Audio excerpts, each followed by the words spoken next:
Hello everyone and good evening सभी को। उम्मीद करता हूँ मेरी वॉइस प्रॉपर आ रही होगी सभी तक। एक बार कंफर्म कर देंगे। तो आज हम लोग जो पढ़ने वाले हैं वो टॉपिक है भारतीय जलवायु, दैट इज़ इंडियन क्लाइमेट।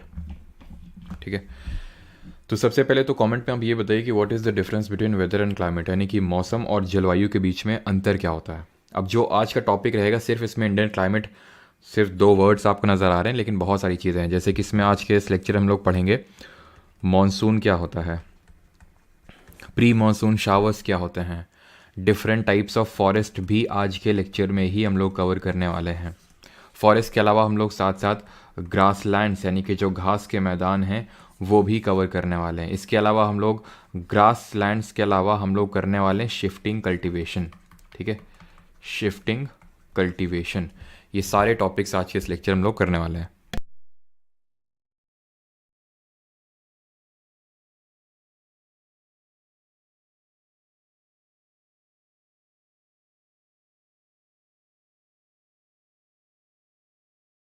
चलिए, तो एक बार कंफर्म करिए कि सारी चीज़ें प्रॉपर हैं, तो फिर हम लोग स्टार्ट करते हैं। और मैंने आपसे पूछा था what is the difference between weather and climate, यानी कि मौसम और जलवायु के बीच में क्या अंतर होता है। सही है सभी का? बिल्कुल, मोर देन 30 ईयर्स। तो अगर हम बात करें वेदर क्या होता है, वेदर एक तरह से शॉर्ट टर्म, वेदर होता है short term changes in the atmospheric circulation, यानी जो हमारे एटमॉस्फेरिक पैटर्न्स है उसमें जो शॉर्ट टर्म चेंज होता है उसको मौसम बोलते हैं। और जलवायु की बात करें क्लाइमेट, तो इसी वेदर पैटर्न को अगर हम 30 ईयर्स तक ऑब्जर्व करते हैं एटलीस्ट, तो उसके बेसिस पे हम किसी पर्टिकुलर रीजन का क्लाइमेट डिटरमाइन करते हैं, जलवायु डिटरमाइन करते हैं। और इसको हमने काफ़ी डिटेल में पढ़ा था, जिसमें कि हमने कोएपमैन क्लासिफिकेशन भी देखा था, जिसको मैं आज के इस लेक्चर में आपसे पूछने वाला भी हूँ, तो जिससे आपका कोएपमैन क्लासिफिकेशन भी रिवाइज हो जाए। ठीक है, तो चलिए स्टार्ट करते हैं। No factors affecting Indian climate, ये टोटल 6 फैक्टर्स होते हैं जो भारतीय जलवायु को अफेक्ट करते हैं, इसको प्रभावित करते हैं भारतीय जलवायु को। अब एक बात ध्यान से समझ लेना कि ये जो 6 फैक्टर्स यहाँ पे मैंने लिखे हुए हैं आपके, ये सिर्फ ऐसा नहीं है, ये सिर्फ ऐसा नहीं कि इंडियन क्लाइमेट को इफेक्ट करते हैं, ये जितने भी हमारे क्लाइमेटिक रीजन्स हैं अक्रॉस द वर्ल्ड सबको अफेक्ट करते हैं। ये कौन कौन से फैक्टर्स हैं हमारे? लैटिट्यूड यानी अक्षांश, ऑल्टीट्यूड यानी कि आपकी ऊंचाई, प्रेशर एंड विंड सिस्टम, भी सबको एक एक करके चले देखते हैं। ठीक है, ये जितने भी 6 फैक्टर्स है, पहले तो इस पे भी क्वेश्चन आ चुका है, अभी मैंने पीवाईक्यू सीरीज पार्ट 3 में ये क्वेश्चन लिया था कि कौन कौन से जो फैक्टर्स हैं, सॉरी कितने फैक्टर्स हैं जो किसी जगह के, या फिर आई थिंक इंडिया स्पेसिफिक था, आई थिंक किसी जगह के, ऐसे जनरली पूछा था उसने कि कितने फैक्टर्स इफेक्ट करते हैं। तो टोटल 6 फैक्टर्स हैं जो आपकी स्क्रीन पे लिखे हुए हैं। अब किस तरह से ये फैक्टर इफेक्ट करते हैं वो आप आसानी से आप समझ पाएंगे, क्योंकि आपने वर्ल्ड ज्योग्राफी पहले ही पढ़ रखी है। अगर मैं आपको ये पहले पढ़ाने लगता तो आपको कुछ समझ ना आता कि लैटिट्यूड किस तरह से इफेक्ट करेगा, बट फिर भी हम लोग देखेंगे। जैसे कि अब हमें पता है कि इंडिया, जो इंडिया है वो किस लैटिट्यूड में आता है। इंडिया की अगर हम बात करें, जो भारत है वो किस लैटिट्यूड में आता है और किस हेमिस्फीयर में आता है, नॉट किस लैटिट्यूड में आता है, सॉरी, किस हेमिस्फीयर में आता है, किस गोलार्ध में आता है। तो हमें पता है कि इंडिया जो है इक्वेटर के ऊपर लाई करता है, और इंडिया से ट्रॉपिक ऑफ कैंसर यानी कर्क रेखा, जो कि कुछ और नहीं 23.5 डिग्री नॉर्थ यानी कि 23.5 डिग्री उत्तरी अक्षांश रेखा है। ठीक, तो इक्वेटर के ऊपर है, यानी कि इसका नीचे वाला जो हिस्सा है वो ट्रॉपिकल है, और ऊपर वाला नीचे वाला हिस्सा ट्रॉपिकल है, और ऊपर वाला हिस्सा शीतोष्ण यानी कि वो टेम्परेट रीजन में लाई करता है। तो हमने ये पढ़ा था, हमने क्या पढ़ा था कि जो भी रीजन इक्वेटर से ट्रॉपिक ऑफ कैंसर, या फिर हम इस तरह से बोल सकते हैं कि ट्रॉपिक ऑफ कैंसर से लेके ट्रॉपिक ऑफ कैप्रिकॉर्न के बीच में होता है, कर्क रेखा और मकर रेखा के बीच में होता है, इसको हम बोलते हैं, इस पर्टिकुलर रीजन को टॉरिड जोन। ठीक है, टॉरिड जोन के नाम से इसको जानते हैं, या फिर उष्ण कटिबंध के नाम से जानते हैं, बिकॉज यहाँ पे जो लेवल ऑफ गर्मी हम बोल सकते हैं वो काफ़ी जोर की पड़ती है। और इसका रीज़न क्या है? इसके रीज़न मल्टीपल हैं। पहला रीज़न तो ये है, मल्टीपल तो नहीं, ज़्यादा इतने भी मल्टीपल रीजंस नहीं है। मेन रीज़न ये है कि यहाँ पे जो रीज़न है टॉरिड जोन, सन की डायरेक्ट रेज या फिर ओवर रेज पड़ती हैं। ठीक, इसकी वजह से ये रीजन जो है वो गर्म रहता है।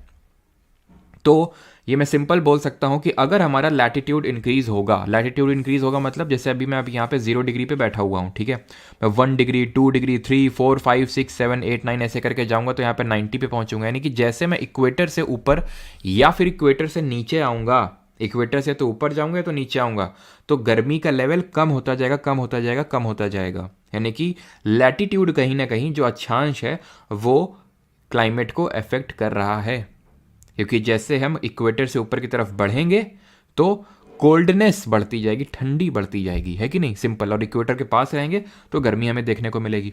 इंडिया की अगर बात करें तो ये नॉर्थ ईस्टर्न हेमिस्फीयर में आता है, ठीक है, नॉर्थ ईस्टर्न हेमिस्फीयर में आता है। ऑल्टीट्यूड किस तरह से अफेक्ट करता है क्लाइमेट को, अब ये जैसे मैंने बताया आपको कि ये तो भाई हम इंडियन क्लाइमेट को पढ़ रहे हैं, लेकिन इन जनरल भी यही 6 फैक्टर्स होते हैं जो किसी जगह के भी क्लाइमेट को अफेक्ट करते हैं। ऑल्टीट्यूड का मतलब होता है ऊंचाई।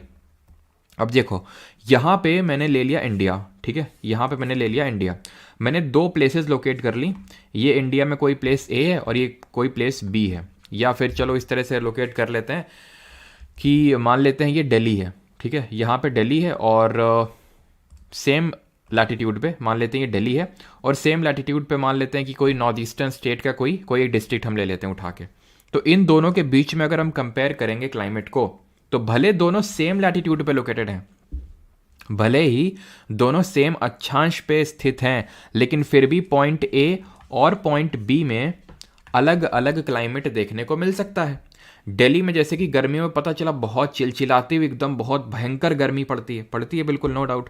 नॉर्थ ईस्टर्न स्टेट की किसी हम अगर डिस्ट्रिक्ट में चले जाएं, किसी सिटी में चले जाएं, तो वहाँ पे पता चला कि बहुत ठंडक है, जबकि दोनों सेम लैटिट्यूड पे हैं, दोनों सेम अक्षांश पे। तो उसके पीछे का रीज़न क्या, अब क्योंकि जो पॉइंट बी है, जो हम नॉर्थ ईस्टर्न स्टेट की डिस्ट्रिक्ट की बात कर रहे हैं, वहाँ पे ऑल्टीट्यूड ज़्यादा है, वो जहाँ पे लोकेटेड है वो हाइट पे लोकेटेड है। जैसे अगर मैं बात कर लूँ हिमाचल प्रदेश, है ना, तो अगर आप लोग गए हो गया फिर उत्तराखंड वगैरह, तो वो हाइट पे लोकेटेड है। ऐसे ही जो हमारा नॉर्थ ईस्टर्न स्टेट्स हैं वो ज़्यादातर हाइट पे लोकेटेड है, ऑल्टीट्यूड पे लोकेटेड है, तो वहाँ पे गर्मियों में उतनी गर्मी नहीं पड़ेगी, ठंडक का एहसास होगा।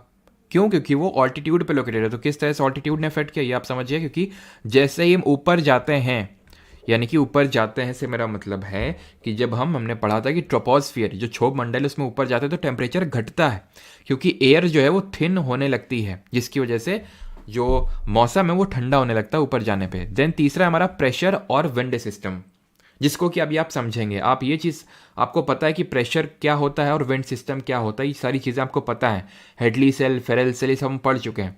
वो किस तरह से इंडियन क्लाइमेट को अफेक्ट करेगी वो अभी आपको समझ में आ जाएगा, ठीक है। अगर मैं प्रेशर और विंड सिस्टम की बात करूँ आपसे, तो कुछ याद करिए, मैंने आपको ये बताया था कि हमारी किस तरह से यहाँ पे ये ऊपर जो मैं ड्रॉ कर रहा हूँ ये हमारी नॉर्थ ईस्टर्लीज हैं, और ये जो मैं नीचे ड्रॉ कर रहा हूँ ये हमारी साउथ ईस्टर्लीज हैं। ये जहाँ पे मीट करती हैं उसको हम बोलते हैं ITCZ, यानी इंटर ट्रॉपिकल कॉन्वर्जेंस जोन, अंतर कटिबंधीय अभिसरण क्षेत्र।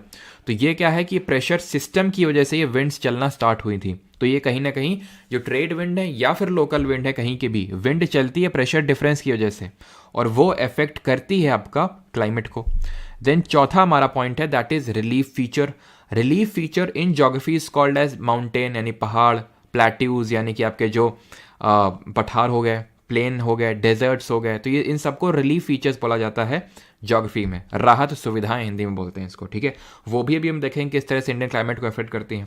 ओशियन करंट यानी जो महासागरीय जल धाराएं, इसके बारे में पढ़ चुके हैं किस तरह से, जैसे हमें पता है कि ऊपर से यहाँ से आता है किस तरह ठंडा पानी आता है, और इक्वेटर से ऊपर की तरफ जाता है गर्म पानी। तो ऑब्वियस सी बात है अगर यहाँ से अगर जो पानी जा रहा है इक्वेटर के पास से ऊपर जा रहा है तो वो गर्म पानी होगा और ठंडे इलाकों में थोड़ी सी गर्मी क्रिएट करेगा, ठीक है। तो किस तरह से ओशन करंट भी इफेक्ट करते हैं।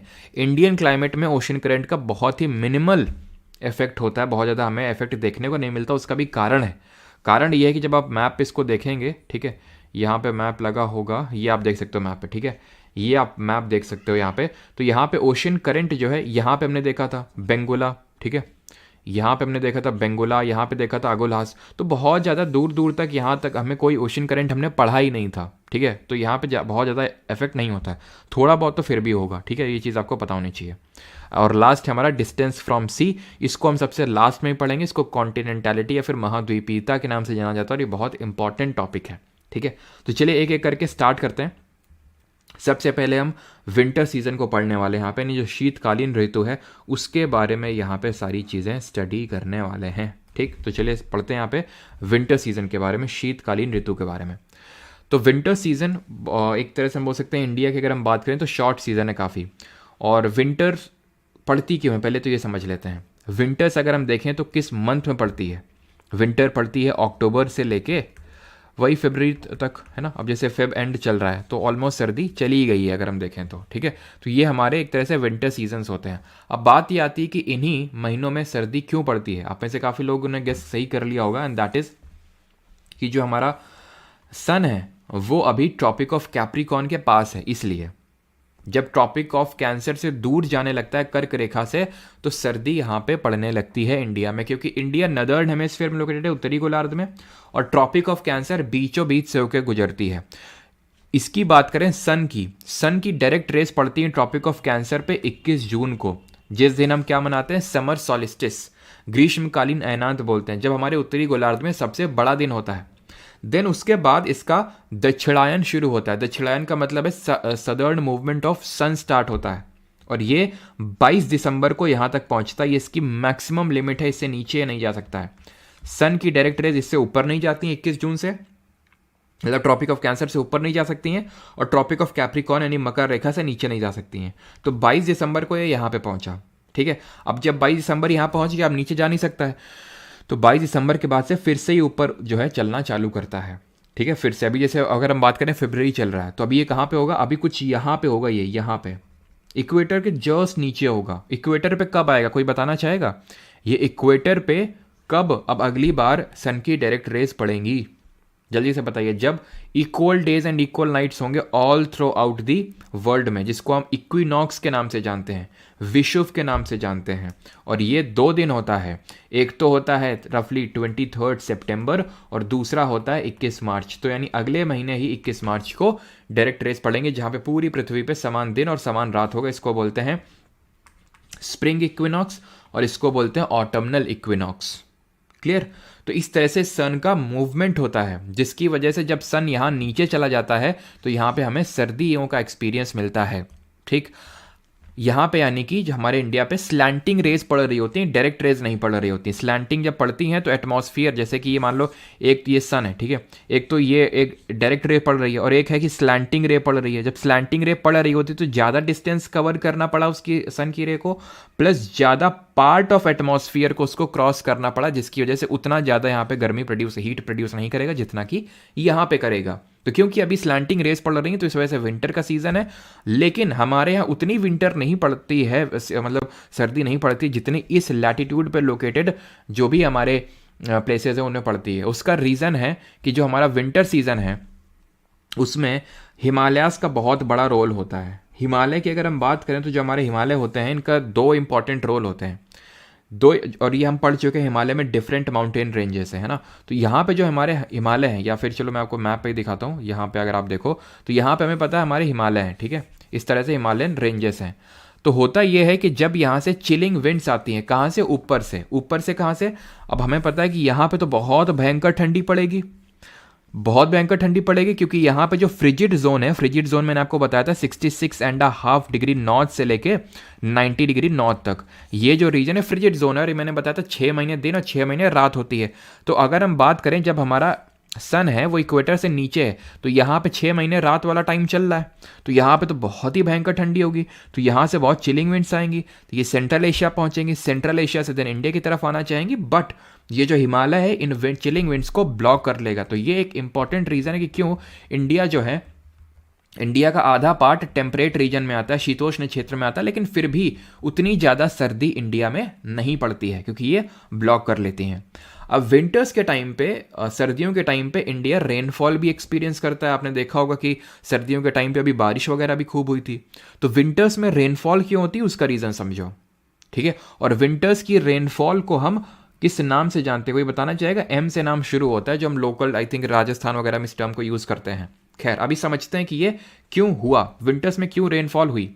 तो विंटर्स में रेनफॉल होती है जेट स्ट्रीम की वजह से ना, ये कहना गलत होगा। क्यों?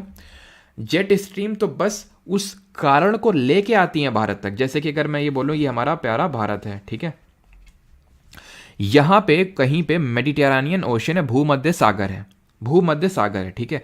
यहां पे होता क्या है कि चक्रवात जन्मते हैं, पनपते हैं, जिनको हम बोलते हैं साइक्लोनिक डिस्टर्बेंसेस। डिस्टर्बेंसेस का मतलब ये है कि यहाँ पे साइक्लोन का फॉर्मेशन होता है, जिसकी वजह से यहाँ पे क्लाउड का फॉर्मेशन होता है, और इन क्लाउड को, इन बादलों को अपर ट्रोपोस्फियर में, ऊपरी क्षोभ मंडल में पढ़ चुके हैं सारा लेयर ऑफ एटमॉस्फेयर। तो ऊपरी जो क्षोभ मंडल है, यानी कि मैं किस हाइट की बात कर रहा हूँ, आप थोड़ा सा गेस करिए। तो ऊपरी क्षोभ मंडल में जो ब्लो कर रही हैं हमारी जो हमारी ब्लो कर रही हैं जेट स्ट्रीम्स, जिनको बोलते हैं जेट धाराएं। ये जेट धाराएं क्या है, बहुत स्पीड में चलती हैं, तो इसको हम जेट धाराएं बोलते हैं, बहुत स्पीड में ब्लो करती हैं। तो ये क्या करती हैं, यहाँ पे जो क्लाउड्स हैं इनको साथ में लेके चली आती हैं। यहाँ पाकिस्तान में बारिश करेंगी और नदर्न पार्ट ऑफ इंडिया में ये बारिश करती हैं। कौन? नदर्न पार्ट में कौन बारिश करती हैं? जेट स्ट्रीम्स बारिश नहीं करती हैं। ये साइक्लोनिक डिस्टर्बेंसेस, इनको हम वेस्टर्न साइक्लोनिक डिस्टर्बेंसेस भी इसीलिए बोल देते हैं बिकॉज वेस्टर्न साइड से आ रहा है। इनको हिंदी में बोलते हैं पश्चिमी विक्षोभ। पश्चिमी विक्षोभ के नाम से जाना जाता है इनको। और ये पश्चिमी विक्षोभ को लेके कौन आता है इंडिया तक या फिर पाकिस्तान तक? जेट स्ट्रीम्स लेके आती हैं। और इसी वजह से नॉर्थ इंडिया में सर्दियों के टाइम पे बारिश होती है। नॉर्थ इंडिया में तो सर्दियों के टाइम पे बारिश इस वजह से होती है, साउथ इंडिया में भी कुछ पार्ट में सर्दियों में बारिश होती है, लेकिन उसका इस रीजन से कोई लेना देना नहीं है। वो हम देखेंगे रिट्रीटिंग मानसून, जब मानसून पे आएंगे तो वहां पे देखेंगे। ठीक है, तो नॉर्दर्न पार्ट में क्यों बारिश होगी वो समझ में आएगा। इसको हम बोलते हैं महावत। और ये महावत जो है, रबी की जो फसलें हैं, अभी डिफरेंट टाइप के हमने क्रॉपिंग पैटर्न्स पढ़े नहीं है, तो रबी की फसलें जैसे कि हमारी गेहूं हो गया, ठीक है, सरसों हो गया, इसको बहुत हेल्प करता है जो विंटर का रेनफॉल होता है, जो हमारा सर्दियों का जो बारिश होता है। जेट स्ट्रीम्स की अगर हम बात करें तो जेट स्ट्रीम सिर्फ ऐसा नहीं कि बस यहीं ब्लो हो रही हैं, सब ट्रॉपिकल जेट स्ट्रीम्स होती हैं, पोलर जेट स्ट्रीम्स होती हैं, बहुत तरह की जेट स्ट्रीम्स होती हैं, लेकिन हमें सिर्फ मतलब है सब ट्रॉपिकल जेट स्ट्रीम से जो ये लेके आती हैं। क्लियर है यहाँ तक? किसी को कोई डाउट तो नहीं है यहाँ तक? जो मैंने आपको विंटर्स का रेनफॉल पढ़ा है यहाँ तक किसी को कोई डाउट तो नहीं है? फिर हम बढ़ते हैं समर सीजन, और ये थोड़ा सा इंपॉर्टेंट है। समर सीजन इंपॉर्टेंट तो वो भी, यहाँ पे मैं कुछ अनइम्पॉर्टेंट नहीं पढ़ा रहा हूँ, सारी चीज़ें इंपॉर्टेंट है। अब हम आते हैं समर सीजन पे। क्वेश्चन तो आए दिन मॉक्स में मिलता है सर क्रॉप से। अच्छा, करेंगे, क्रॉप भी करेंगे, चिंता क्यों कर रहे हो। ठीक है, ये वीक पूरा हम लोग ज्योग्राफी पूरा एकदम फुल स्टॉप लगा देंगे, कुछ बचेगा नहीं। बाइलिंगुअल पीपीटी बनाया करो। कुछ समझ ना आ रहा हो तो बताओ, मैं हिंदी में रिपीट कर। जेट धाराएं, पश्चिमी विक्षोभ, कुछ मैंने लिखा ना हो। चलिए, तो अभी आते हैं समर सीजन पे। अब समर सीजन की अगर हम बात करें तो इसमें 5 इंपॉर्टेंट फैक्टर्स हैं जो समर सीजन, क्योंकि इंडिया को अगर हम देखें तो इंडिया में गर्मी ज़्यादा पड़ती है कि नहीं? सर्दियाँ बहुत ही कम मतलब पड़ती हैं, लेकिन कम ड्यूरेशन के लिए पड़ती हैं। तो इंडिया में समर सीजन थोड़ा सा प्रोनाउंस्ड रहता है, हम बोल सकते हैं। तो 5 फैक्टर्स होते हैं, इसको हम 5 डिवीजन से बांट सकते हैं समर सीजन को। एक तो pre monsoon showers, onset of monsoon, rain bearing system, और break in monsoon and retreating monsoon, जिसको हम लौटता हुआ मानसून बोलते हैं। प्री मानसून शावर्स का मतलब है मानसून आने से पहले जो बारिश होती है। ऑनसेट ऑफ मानसून, फिर मानसून को लेके आएंगे इंडिया में, बारिश करवाएंगे, थोड़ा रुकवाएंगे और वापस भेज देंगे। ठीक, बुला ले मानसून को, आ जा भाई मानसून। तो प्री मानसून शावर्स आपने देखा होगा, ये हमारा ट्रैविस बीट द हीट ठीक है, अपना हीट बीट कर रहा है। तो तुमने ये हरकत तो ज़रूर करी होगी है ना बचपन में, कि कहीं पे पाइप दिखता था छत के, मतलब होता था ना गांव में, लोग पूरा पाइप डलवाते नहीं थे ऊपर से, बस ऐसे मतलब पूरा ऊपर से पाइप निकाल दिया, यहीं से पूरा छत का पानी नीचे आ रहा है और तुम खुश इसके नीचे खड़े हो गए, है ना? जैसे ये खड़ा है, एकदम पूरा इन्जॉयमेंट चल रहा है। तो ये आपने ऑब्जर्व किया होगा रफली मई के टाइम पे, अभी जैसे मई आएगा तो काफ़ी भयंकर गर्मी पड़ती है, फिर शाम को एकदम से मौसम बदलता है, एकदम से जोर की गड़गड़ाहट होती है, ठीक है, और शाम को एकदम सी बारिश हो जाती है, जिसकी वजह से ठंडक आ जाती है। वही है प्री मानसून शावर्स, यानी मानसून से पहले आने वाले वो शाम की बारिश जो तुम्हें तरोताज़ा कर दे, तरोताज़ा तो नहीं, जो तुम्हें थोड़ी सी राहत दे दे उस गर्मी से, है ना, और तुम जल्दी से फिर छत में भाग के जाते हो ठंडक का एहसास लेने। तो प्री मानसून शावर्स की अगर हम बात करें तो इससे किस तरह के क्वेश्चंस पूछे जाते हैं, इसके जो डिफरेंट नेम्स हैं उससे क्वेश्चंस पूछे जाते हैं। तो इसके डिफरेंट नेम्स हैं, जो हमारा इंडिया का नॉर्थ ईस्टर्न पार्ट है, यानी ये वाला जो हिस्सा है, यहाँ पे इनको जाना जाता है नॉर वेस्टर्स के नाम से,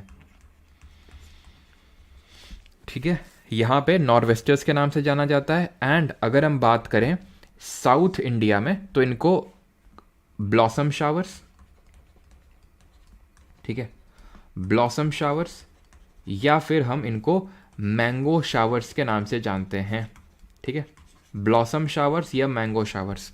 नॉर्वेस्टर्स के नाम से जानते हैं north eastern part of India में, असम, बांग्लादेश एंड वेस्ट बंगाल यहाँ पे। अब इनको भी हम डिफरेंट नेम्स में कैटेगराइज करते हैं सेम चीज़ ही, बस नाम अलग अलग है।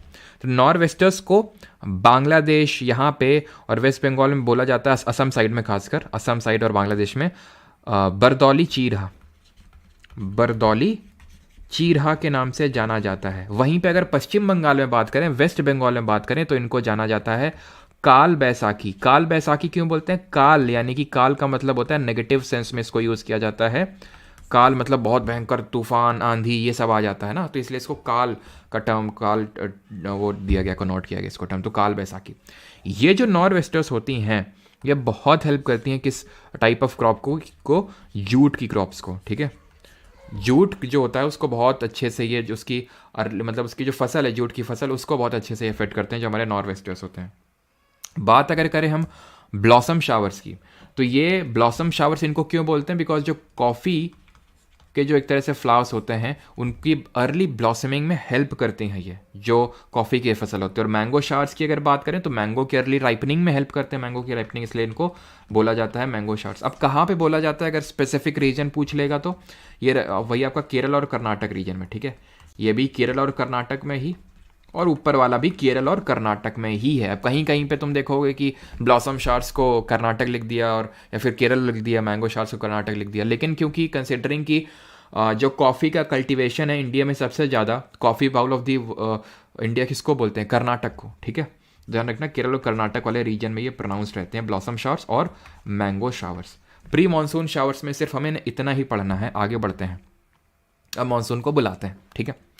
तो इंडिया का मैप आपके सामने लगा हुआ है। पहले मैं ऐसे करके बनाता था, फिर एक दिन मौसी ने बोला मैप डाउनलोड करके चिपका दो, अब मेरी लाइफ सॉर्टेड हो गई। ठीक है, तो यहाँ पे मानसून को बुलाते हैं, ठीक है। मानसून आता कैसे है बोलो, वो समझते हैं। तो पहले इसको हटा देते हैं। देखो मानसून होता क्या है, व्हाट इज मानसून? मानसून क्या है? एक सेकंड, चलना क्यों बंद हो गया भाई? मानसून की बात आते ही, तो मानसून क्या है? मानसून जो है ना, ये एक अरबी शब्द है मौसम, उससे आया है ये एक अराबिक टर्म है मौसम। ये क्या लिख दिया मैंने? अराबिक टर्म है मौसम, उससे ये ओरिजिनेट हुआ है मानसून, जिसका मतलब होता है सीजनल, ध्यान से सुनना, सीजनल रिवर्सल ऑफ विंड। यानी जो पवन है, जो विंड है, वो अपना डायरेक्शन चेंज कर रही है सीजनली, उसको बोलते हैं मानसून। यानी मानसून एक तरह की विंड्स हैं, मानसून एक तरह की विंड्स ही हैं जिन्होंने अपना डायरेक्शन चेंज कर लिया। वो समझते हैं कैसे चेंज हुआ। कुछ ऐसे करके हमारी इक्वेटर पास होती है, ऐसे करके हमारी इक्वेटर पास होती है, ऐसे ऐसे ऐसे ऐसे, ठीक है, कुछ ऐसे। इंडिया इसके ऊपर लोकेटेड है। अब तुम लोगों ने ये पढ़ा था, याद करो, ठीक है, या तुम भूल गए, रुकना जब भी। तुम लोगों ने एक चीज़ पढ़ी थी, अगर याद हो तुम लोगों को, कि ये इक्वेटर है, ठीक है। अभी थोड़ी देर पहले भी बताए थे, ये नॉर्थ ईस्टर्ली ट्रेड विंड है। ट्रेड विंड क्या होती है? जो परमानेंट विंड होती हैं, जो परमानेंटली ब्लो करती हैं। तो ये क्या है? ये ऊपर वाली नॉर्थ ईस्टर्लीज हैं। क्यों? क्योंकि नॉर्थ ईस्टर्न डायरेक्शन से ब्लो हो रही हैं। और ये साउथ ईस्टर्लीज है बिकॉज यानी इनको बोलते हैं उत्तर पूर्वी पवनें और इनको दक्षिण पूर्वी पवनें बोलते हैं। तो ये दोनों जहाँ मिलती हैं वो ITCZ क्रिएट होता है। अब हमने ये पढ़ा था कि भाई विंड चलती क्यों है? तो प्रेशर डिफरेंस की वजह से चलती है। जब दाब में अंतर होता है तो हाई प्रेशर से लो प्रेशर की ओर चलती हैं, उच्च दाब से निम्न दाब। लेकिन ये मुड़ क्यों रही हैं? ऐसे सीधे सीधे क्यों नहीं चल रही हैं? ये इधर डिफ्लेक्ट क्यों हो रही हैं? उसके पीछे कौन सा फोर्स रेस्पॉन्सिबल था? जरा ये कमेंट बताइए। और उस फोर्स के पीछे का क्या रीज़न था वो बताइए, क्यों वो फोर्स जन्म ले रहा था? तो उस फोर्स का नाम था सी से कॉरियोलिस फोर्स। जन्म क्यों ले रहा था? अर्थ की रोटेशन की वजह से, पृथ्वी की घूर्णन की वजह से इसका जन्म हो रहा था। जिसकी वजह से ये कर क्या रहा था? ये कर ये रहा था कि जो उत्तरी गोलार्ध है, नदर्न हेमिस्फीयर, ये चीज़ों को राइट में डिफ्लेक्ट कर रहा था राइट की तरफ मोड़ रहा था और दक्षिणी गोलार्ध में सदर्न हेमिस्फीयर में चीज़ों को लेफ्ट की तरफ बाएं की ओर मोड़ रहा था। तभी तो ये देखो सदर्न हेमिस्फीयर में हमारी विंड ऐसे चलती बेचारी लेकिन लेफ्ट की तरफ मुड़ गई, ये ऐसे चलती लेकिन राइट की तरफ मुड़ गई है। अब जब ये विंड जो है ना, ये जो विंड है, यहाँ पे मैं वाइट से ड्रॉ करता हूँ, ध्यान से देखना, ये विंड जो है जब ऐसे आई ना इक्वेटर के पास पहुंची,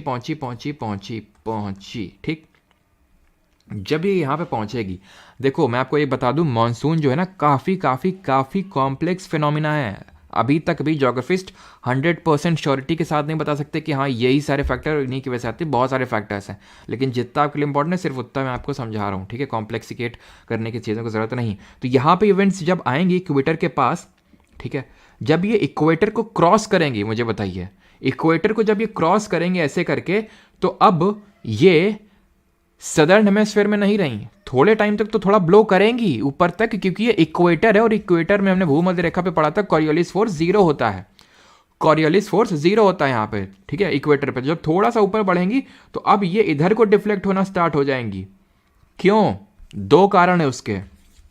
एक तो क्योंकि नदर्न हेमिस्फीयर में आ गई, नदर्न हेमिस्फीयर में उत्तरी गोलार्ध में चीजें जो है राइट की तरफ डिफ्लेक्ट होती हैं, पहला। दूसरा, यहां पे इंटेंस लो प्रेशर क्रिएट हुआ है, बहुत भयंकर निम्न दाब क्रिएट हुआ है। अब निम्न दाब क्यों क्रिएट हुआ है? क्योंकि तुम्हें यह भी चीज पता है, मैंने पढ़ाई थी कि लो प्रेशर वहां पे क्रिएट होता है जहां पे गर्मी होती है, जहां पे वार्म कंडीशंस होती हैं, और हाई प्रेशर वहां पे क्रिएट होता है जहां पे ठंडी कंडीशन होती है, कोल्ड कंडीशन होती है। इसके पीछे का भी रीजन था कि जो कोल्ड एयर है वो सिंक करती है ना, और जो गर्म हवा है ऊपर की तरफ उठती है, तो ये दाब लगाएगी, और ये ऊपर उठेगी तो यहाँ पे निम्न दाब, और यहाँ पे बहुत भयंकर दाब लगेगा तो उच्च दाब। जैसे तुम ऐसे समझ लो, अगर कमरा है, कमरे में मान लो कि एसी लगा हुआ है, ठीक है, और इस कमरे को खोल दो, एसी में मतलब ठंडक खूब है उसमें, ठीक है, अब तुमने उस कमरे को खोल दिया, तुम उसने कमरे को खोल दो 2-3 मिनट के लिए, जब तुम उस कमरे के बाहर से निकलो तो तुम्हारे पैरों में बहुत ठंडक सी लगेगी, पैरों में ठंडक लगेगी, क्योंकि जो कोल्ड, क्योंकि पहली बात तो वो हवा निकली क्यों,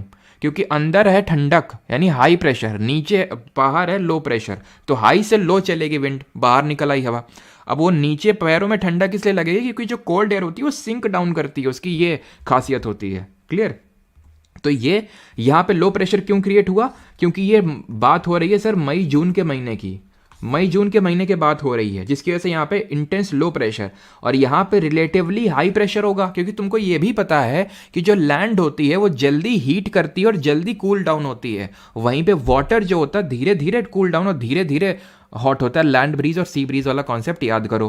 तो यहाँ पे रिलेटिव हाई प्रेशर होगा, ऐसा नहीं कि यहाँ पे बहुत भयंकर ठंडी पड़ रही है, रिलेटिव का मतलब है कि इसके कंपैरिजन में तो ठंडा ही है, तो हाई प्रेशर वहाँ पे लो प्रेशर, तो विंड जो है लो प्रेशर को फिल करने के लिए भागने लगती हैं, जहाँ पे भी उनको लो प्रेशर दिखा भागने लगती हैं। साइक्लोन भी तो ऐसा ही हो रहा था, साइक्लोन में भी तो ऐसा ही हो रहा था, वो उस वैक्यूम को फिल करने के लिए भाग रही थी।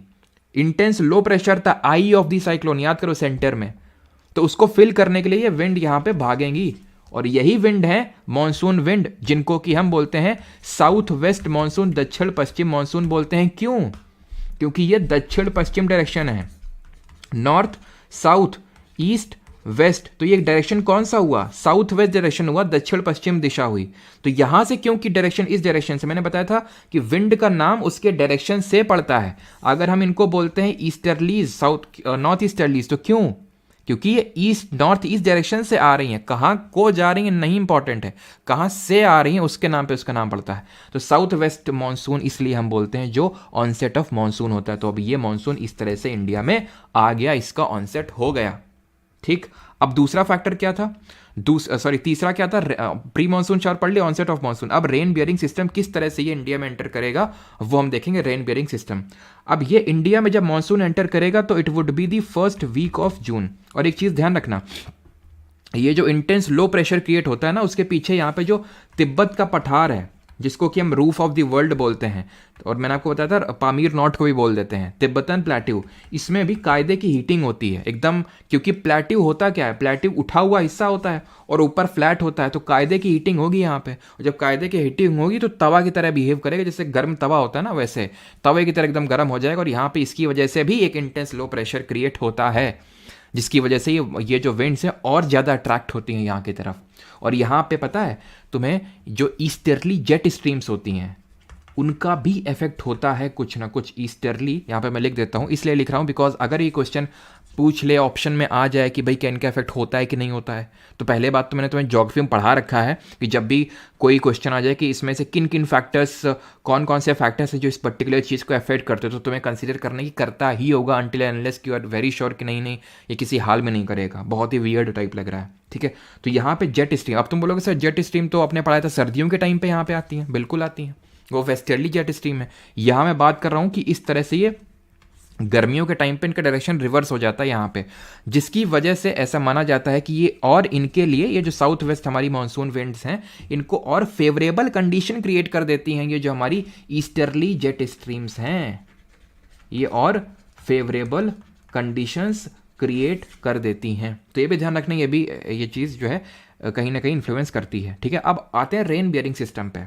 तो ये पहले फर्स्ट वीक ऑफ जून पे क्या है, मॉनसून बोलता है स्वागत नहीं करोगे हमारा। ठीक है, तो अब स्वागत तो होगा इनका फर्स्ट वीक ऑफ जून में, लेकिन अब मॉनसून किस तरह से आएगा वो समझिए ध्यान से। ये कौन सा सी है हमारा, अरेबियन सी, अरब सागर है। ये क्या है, बंगाल की खाड़ी है, बे ऑफ बंगाल। मॉनसून जब ऐसे आया तो ऐसे नहीं कि चलो चलो भाई वहां मत जाना वहां मत जाना, यहीं से चलो, है ऐसा तो है नहीं। इसकी दो ब्रांचेस डिवाइड होती हैं। दो ब्रांचेस कौन सी, एक को बोलते हैं अरेबियन सी ब्रांच जो इस तरह से आती है, और दूसरी इस तरह से आती है बे ऑफ बंगाल ब्रांच, बंगाल की खाड़ी वाली ब्रांच। ठीक, तो ये है अरेबियन सी ब्रांच जो कि सबसे पहले कहां पे हिट करेगी जरा बताइए। सबसे पहले ये हिट करेगी केरल में हिट करेगी, तो सबसे पहले केरल में ही मानसून दस्तक देता है। इसके बाद ये बे ऑफ बंगाल ब्रांच को थोड़ा सा पहुंचने में टाइम लगेगा। यहाँ पर हमें पता है क्या है, ये है म्यांमार देश, और म्यांमार में हमने पढ़ाया था आपको कि जो ये हिमालय होते हैं, हिमालय यहाँ से सिंटैक्सियल बेंडिंग होती है नामचा बरवा से, जहाँ से यूटर्न मारती है ब्रह्मपुत्र, और यहाँ पे ये जो है ये अराकान योमा की पहाड़ियाँ हैं जो कि हिमालय का ही एक्सटेंशन है अराकान योमा। ये अराकान योमा बोलेंगे कहाँ जा रहे उधर, इंडिया की तरफ चलो, तो इंडिया की तरफ इनको डिफ्लेक्ट कर देंगे। यहाँ पे मेघालय प्लेट्यू, यहाँ पे है मेघालय प्लेट्यू जिसको करबी एंगलोंग प्लेट्यू या फिर शिलोंग प्लेट्यू के नाम से जानते हैं। और यहाँ पे 3 इंपॉर्टेंट हिल्स के नाम बताएंगे आप कमेंट में, जल्दी से बताइए 3 हिल्स के नाम क्या है। तो 3 हिल्स है हमारी गारो, खासी, जयंतिया। ये इनका ओरिएंटेशन कुछ इस तरह से है कि मानसूनल विंड को घुमा घुमा के खूब बारिश इनसे लेती हैं। ठीक है, और सबसे ज़्यादा बारिश, सबसे ज़्यादा मज़े कौन लेगा, बीच वाला लेगा। तो ये जो खासी हिल्स हैं, ये जो खासी हिल्स है ना, इसी में ही, इन्हीं खासी हिल्स में से ही, खासी हिल्स में कुछ जगह लोकेटेड हैं जो कि इंडिया में सबसे हाईएस्ट रेनफॉल रिकॉर्ड करती हैं, जैसे कि चेरापूंजी, आपने नाम सुना होगा। जब बहुत ज़्यादा बारिश होने लगती है तो लोग बोलते हैं चेरापूंजी हो गया, बिल्कुल। मौसिन राम, ये पूछता है क्वेश्चन कि किन हिल्स पे है, तो खासी हिल्स पे है। यहीं पे मेघालय की कैपिटल शिलोंग भी है। ठीक है, क्लियर इतनी चीज़। तो यहाँ पे तो बारिश खूब दबा के उन्होंने करी। इसके बाद ये वाली जो ब्रांच है वो कुछ इस तरह से यहाँ पे निकल जाएगी, यहाँ पे बारिश वारिश करवाएगी। अब अरेबियन सी को भी थोड़ा आगे बढ़ा लें, वो वेट कर रही कि यार उसी में लगे हुए हैं, हमारे तक तो पहुँच ही नहीं रहे। तो ये है वेस्टर्न घाट, पश्चिमी घाट है ये। ठीक है, अब पता है तुम्हें, तुमको मैंने एक चीज़ शुरू में बताई थी, ये कहाँ गया, ये रिलीफ फीचर्स अफेक्ट करते हैं इंडियन क्लाइमेट को। आप समझो तुम रिलीफ फीचर कैसे अफेक्ट करते हैं, और तुम्हें पता भी है जो मैं पढ़ाऊँगा भी। ये वेस्टर्न घाट है, पश्चिमी घाट। ठीक है, पता है ये जो मुंबई वगैरह हो गया, यहाँ पे खूब बारिश होती है। यहाँ पे हमारे किसान सूखे की वजह से आत्महत्या कर लेते हैं इस पर्टिकुलर रीजन में, जो विदर्भ वाला रीजन है। यहाँ पे पता चला ये कर्नाटक का कोई सिटी है, खूब यहाँ पे जैसे बैंगलोर, खूब बारिश हो रही है। पता चला जो उस साइड यहाँ पे है, वेस्टर्न साइड के उस साइड सूखा पड़ा हुआ है। इसका कारण हम लोगों ने पढ़ा था, कौन सी टाइप ऑफ रेनफॉल होती है, कौन सी टाइप की वर्षा होती है, इसके पीछे का रीज़न पहले जल्दी से बताइए। तो इसको हम बोलते हैं, मैं थोड़ा सा रिवाइज करवा देता हूँ आपको, इसको हम बोलते हैं पर्वतीय वर्षा, इंग्लिश में बोलते हैं ओरोग्राफिक रेनफॉल इसको बोलते हैं। ओरोग्राफिक रेनफॉल में क्या होता है कि जब हमारी विंड्स आती हैं, मॉइस्चर लेडन विंड्स आती हैं, जब मॉइस्चर जिन्होंने होल्ड करके रखा है इनको उठा देंगी, ये जो साइड है ये उठा देगी, बोलेगी चलो उठ तो जाओ बहुत तेजी के साथ। तो जब ये उठ जाएंगी तो इनका सैचुरेशन लेवल रीच कर जाएगा, तो यहीं पे पूरी बारिश कर देंगी। जब उधर पहुंचेंगी तो कुछ पानी बचा ही नहीं, तो बारिश क्या करेंगे, कुछ बारिश नहीं होगी यहाँ पे। तो इसी वजह से इसको बोलते हैं विंडवर्ड साइड, और इसको बोलते हैं लीवर्ड साइड, जहाँ पे बारिश नहीं होती है। तो ये जितने भी हमारे ईस्टर्न पार्ट ऑफ वेस्टर्न घाट है, ईस्टर्न पार्ट, ये वेस्टर्न घाट है तो इसका जो ईस्टर्न पार्ट है यहाँ बारिश नहीं होती उतनी, वेस्टर्न पार्ट में खूब होती है। अभी जो अरेबियन सी ब्रांच है ना, ये भी 3 पार्ट में डिवाइड हो जाती है। एक तो इसकी लेयर यहाँ पे आ गई, यहाँ पे हिट करी, ये है हमारी नर्मदा वैली, ठीक है, नर्मदा ऊपर विंध्या नीचे सतपुरा, एक नर्मदा वैली के अलॉन्ग इस तरह से चली जाती है, और एक ये हमारी अरावली, इतना तो पता है ना, ये अरावलीज है, ये अरावली, ये अरावली को हम अलग से ड्रॉ कर देते हैं सो दैट कलर्स में थोड़ा सा डिफ्रेंसिएशन आ जाए, है ना। रुकना भी, इस कलर से ड्रॉ करते हैं, ब्लैक से ड्रॉ कर देते हैं अरावली को, है ना। रुकना भी, तो ये जो है इस तरह से हमारी अरावली है, ठीक है, थोड़ा सा और इधर की साइड होंगी, ठीक है, ये हमारी अरावलीज हैं। अब एक जो ब्रांच है ये कुछ इस तरह से निकल जाएगी, एक ब्रांच तो वेस्टर्न घाट में हिट करी, एक नर्मदा वैली के पैरेलली निकल गई, और एक ब्रांच अब यहाँ पे आएगी, अरेबियन सी वाली की बात कर रहे हैं, ठीक है, और ये अरावली के पैरेलली निकल जाएगी, ये अरावली है, और ये ऐसे पैरेलली निकल जाएंगी। देखेंगे कि नहीं कि साइड में कोई खड़ा भी, तो साइड में कोई और भी है अरावली, ठीक है, तो बिना देखे मतलब एक तरह से पैरेलली निकल जाएंगी, और यहाँ से कौन आ रहा था, यहाँ से बंगाल की खाड़ी वाली ब्रांच आ रही थी मानसून की, दोनों का यहाँ पे मिलन हो जाएगा, दोनों का यहाँ पे मिलन हो जाएगा। ये पर्टिकुलर एरिया को बोलते हैं पंजाब प्लेन्स। तो पूछ लेता है क्वेश्चन कि दोनों कहाँ पे मिलते हैं, तो दोनों मिलते हैं पंजाब प्लेन्स में। पूछ लेगा कि अरब सागर वाली ब्रांच और बंगाली खाड़ी वाली ब्रांच कहाँ मिलती हैं, तो दोनों मिलती हैं पंजाब के प्लेन्स पे, पंजाब का जो समतल भूभाग है वहाँ पे मिलेंगी। किसी को यहाँ तक कोई डाउट हो तो पूछ लो, क्योंकि मेन जो चीज़ें हैं वो हमारी खत्म हो गई, फिर हम मानसून को लौटाने का काम करते हैं। और अब एक चीज़ तुम यहाँ पे ऑब्जर्व करो, वो चीज़ ये है कि मैंने आपको पढ़ाया था, क्योंकि हर चीज़ के पीछे कुछ ना कुछ ज्योग्राफी है। यहाँ पे हम लोगों ने पढ़ा था डेजर्ट है, यहाँ पे कौन सा डेजर्ट है जल्दी से बताओ, जो वर्ल्ड का डेंसली पॉपुलेटेड डेजर्ट है। तो ये डेजर्ट क्यों है वो समझ लो कायदे से अब, क्योंकि देखो ये है हमारी अरावली, ठीक है, एक तो हमारी ब्रांच आई, ध्यान से देखना यहाँ पे, एक तो ये वाली ब्रांच आई हरी वाली, ये कौन सी है, अरेबियन सी ब्रांच, ठीक। दूसरी आई यहां से बे ऑफ बंगाल ब्रांच। अब जब ये बे ऑफ बंगाल ब्रांच यहां से चल के आई तो भाई पानी कम हो गया होगा ना उसके पास, तो यहां से पानी खूब उठाया होगा, यहां से धीरे धीरे पानी का लेवल कम होता गया, क्योंकि उसने सारा पानी तो गिरा दिया, जितना भी पानी बचा भी, तो जब ये यहां पे आई तो इन्होंने इसको रोक लिया, अरावली कहाँ जा रहे हो, यहीं पे रुक जाओ। जिस तरह जो हमारे हिमालय हैं, ये हिमालय चिलिंग विंड्स को रोक रहे थे, ये चिलिंग विंड को रोक रहे थे, उसी तरह ये अरावली जो है इनको रोक लेंगे कि वहां पे मत जाओ। और ये जो आई भी थी इधर से वो पैरेलली निकल गई, उसने इधर देखा भी नहीं झांक के, तो इसलिए ये वाला जो साइड है वो डेजर्ट हो जाता है, जिसको हम थार डेजर्ट बोलते हैं। इसीलिए यहाँ पे north western side of Aravalli में क्यों डेजर्ट है आप समझ गए। अब हमने हिमालय के बारे में ये पढ़ा था कि जो हिमालय है ये चिलिंग विंड को तो रोकता ही है, जो मॉनसूनल जो विंड्स हैं इनको भी इंडिया में ही इनसे बारिश करवा लेता है कि उधर मत जाओ, यहीं पे जितनी बारिश करनी है वो कर लो, ठीक, क्लियर। आज न्यूज़ आई है कि पंजाब के पास 2032 तक वाटर बचा, अच्छा क्लियर है इतनी चीज़। तो पंजाब, हाँ पंजाब में उतना ज़्यादा बारिश नहीं होती, और ग्रीन रेवोल्यूशन हरित क्रांति का यही कारण था कि हरित क्रांति का नेगेटिव इम्पैक्ट अब देखने को मिल रहा है पंजाब में। उसका कारण ये है कि वहाँ पे ट्यूबवेल्स का यूज़ किया गया, ग्रीन रेवोल्यूशन सबसे पहले वहीं पे आया।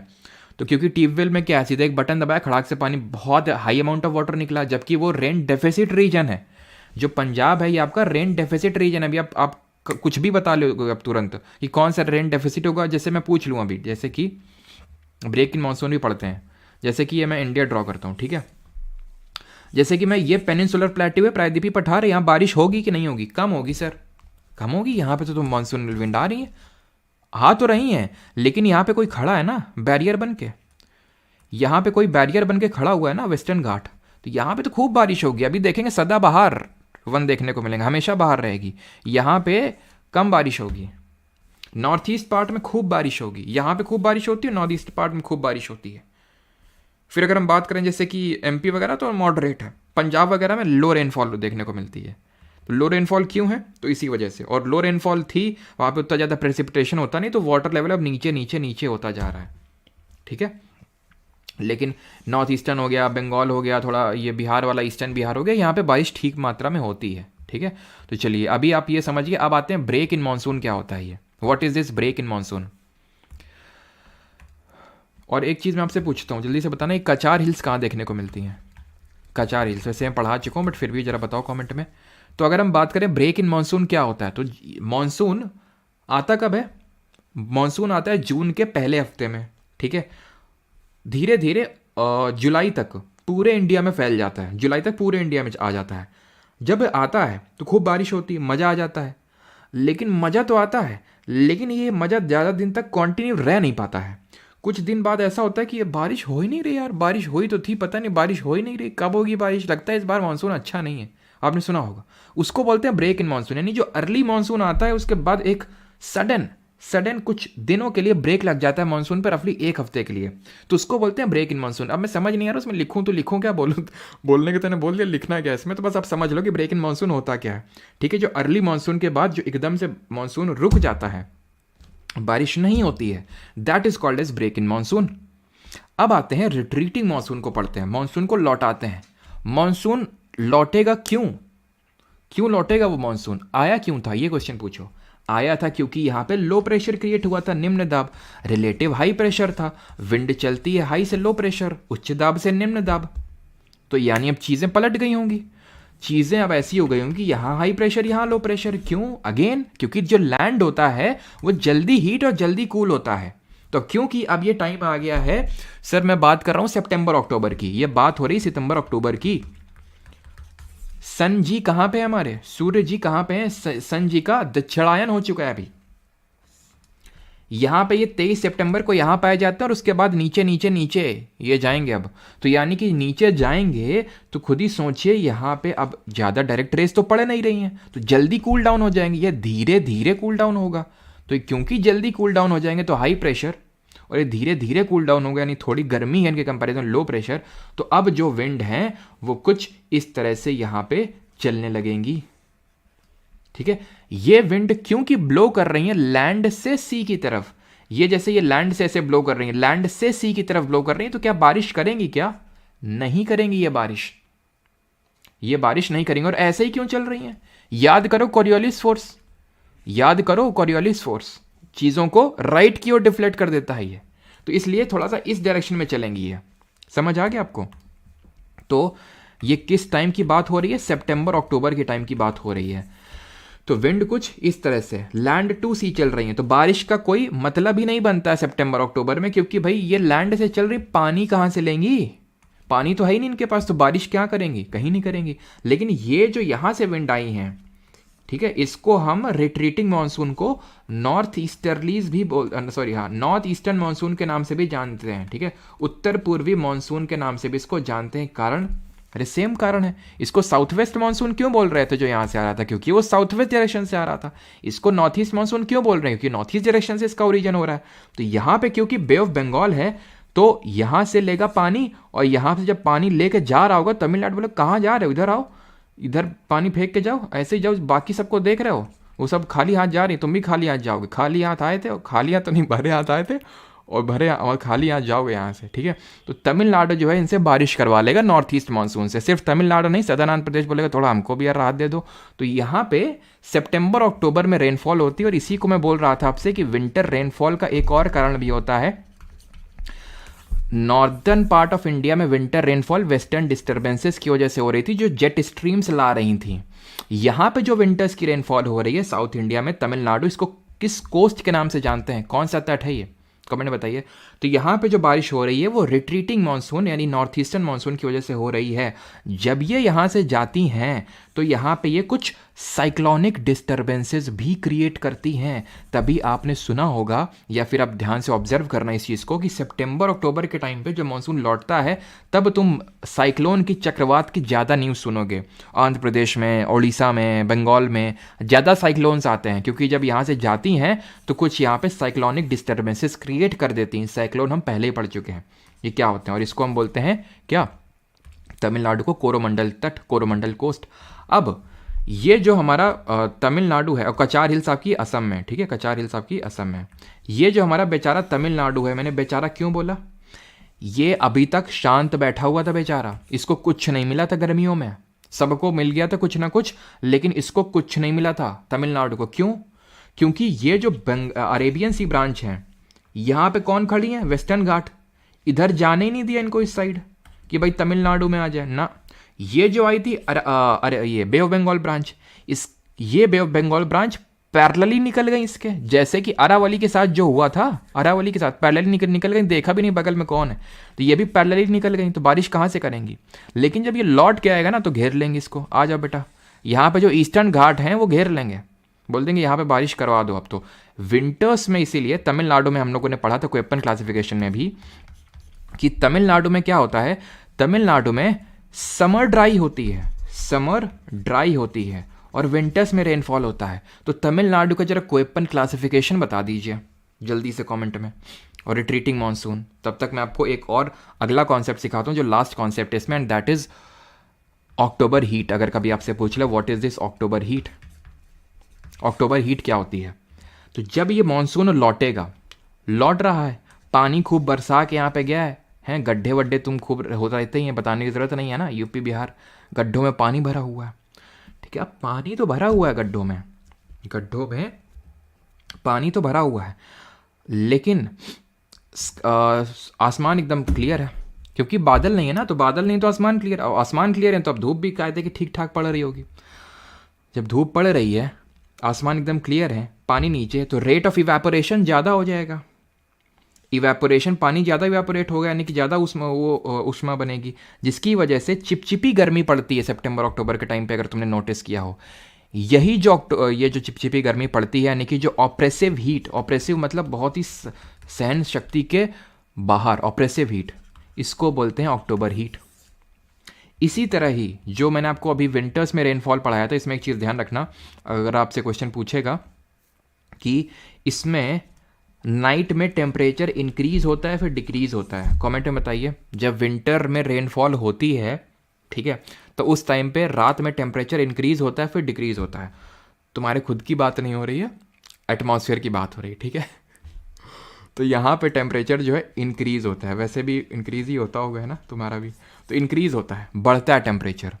यानी कि ये चीज़ ध्यान रखना, prevailing night temperatures during the onset of western disturbances in the Indian subcontinent, the prevailing night temperature increases. Night का टेम्परेचर क्यों बढ़ जाता है, क्योंकि जब ये जेट स्ट्रीम इन क्लाउड्स को लेके आएंगी, तो जब यहाँ पे बादल हो जाएंगे, तो हमने पढ़ा था कि रात का वो समय होता है जब हीट निकलती है, टेरेस्ट्रियल रेडिएशन इसको बोलते हैं।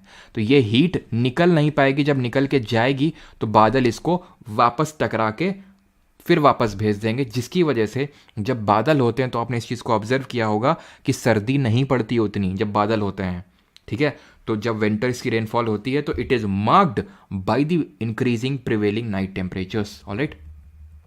चलिए, तो यहाँ पे हमारा ब्रेक इन मानसून भी खत्म होता है, और यहाँ पे कोयपन क्लासिफिकेशन का मैंने तमिलनाडु का कोयपन क्लासिफिकेशन पूछा था, क्योंकि तमिलनाडु आपका ट्रॉपिकल रीजन में, तो कैपिटल ए का यूज़ करेंगे, सब लोग पढ़ चुके हैं, और समर ड्राई के लिए स्मॉल एस का यूज़ करते हैं। जहाँ से ये विंटर्स के रेनफॉल आ रही थी ना, ये है भूमध्य सागर, ये भूमध्य सागर है, जहाँ से मैं बोल रहा हूँ कि वेस्टर्न डिस्टर्बेंसेज आ रहे हैं। तो ये है हमारा, अगर आप ध्यान से देखो, ये ट्रॉपिक ऑफ कैंसर है, कर्क रेखा है, तो कर्क रेखा के ऊपर है ना, तो टेम्परेट रीजन के लिए कैपिटल सी यूज़ करते हैं, वार्म टेम्परेट के लिए। और यहाँ पे वही हाल होता है जो तमिलनाडु में होता है, यहाँ पे भी समर ड्राई रहता है, विंटर्स में रेनफॉल होती है, समर ड्राई रहता है, ये चीज़ ध्यान रखना है, जैसे कि तमिलनाडु में होता है। तो इसलिए यहाँ पे कैपिटल सी स्मॉल एस, और क्योंकि विंटर्स में रेनफॉल होती है, तो वही विंटर की रेनफॉल जेट स्ट्रीम्स के थ्रू यहाँ पे आ जाती है इंडिया के नदर्न पार्ट में, ठीक।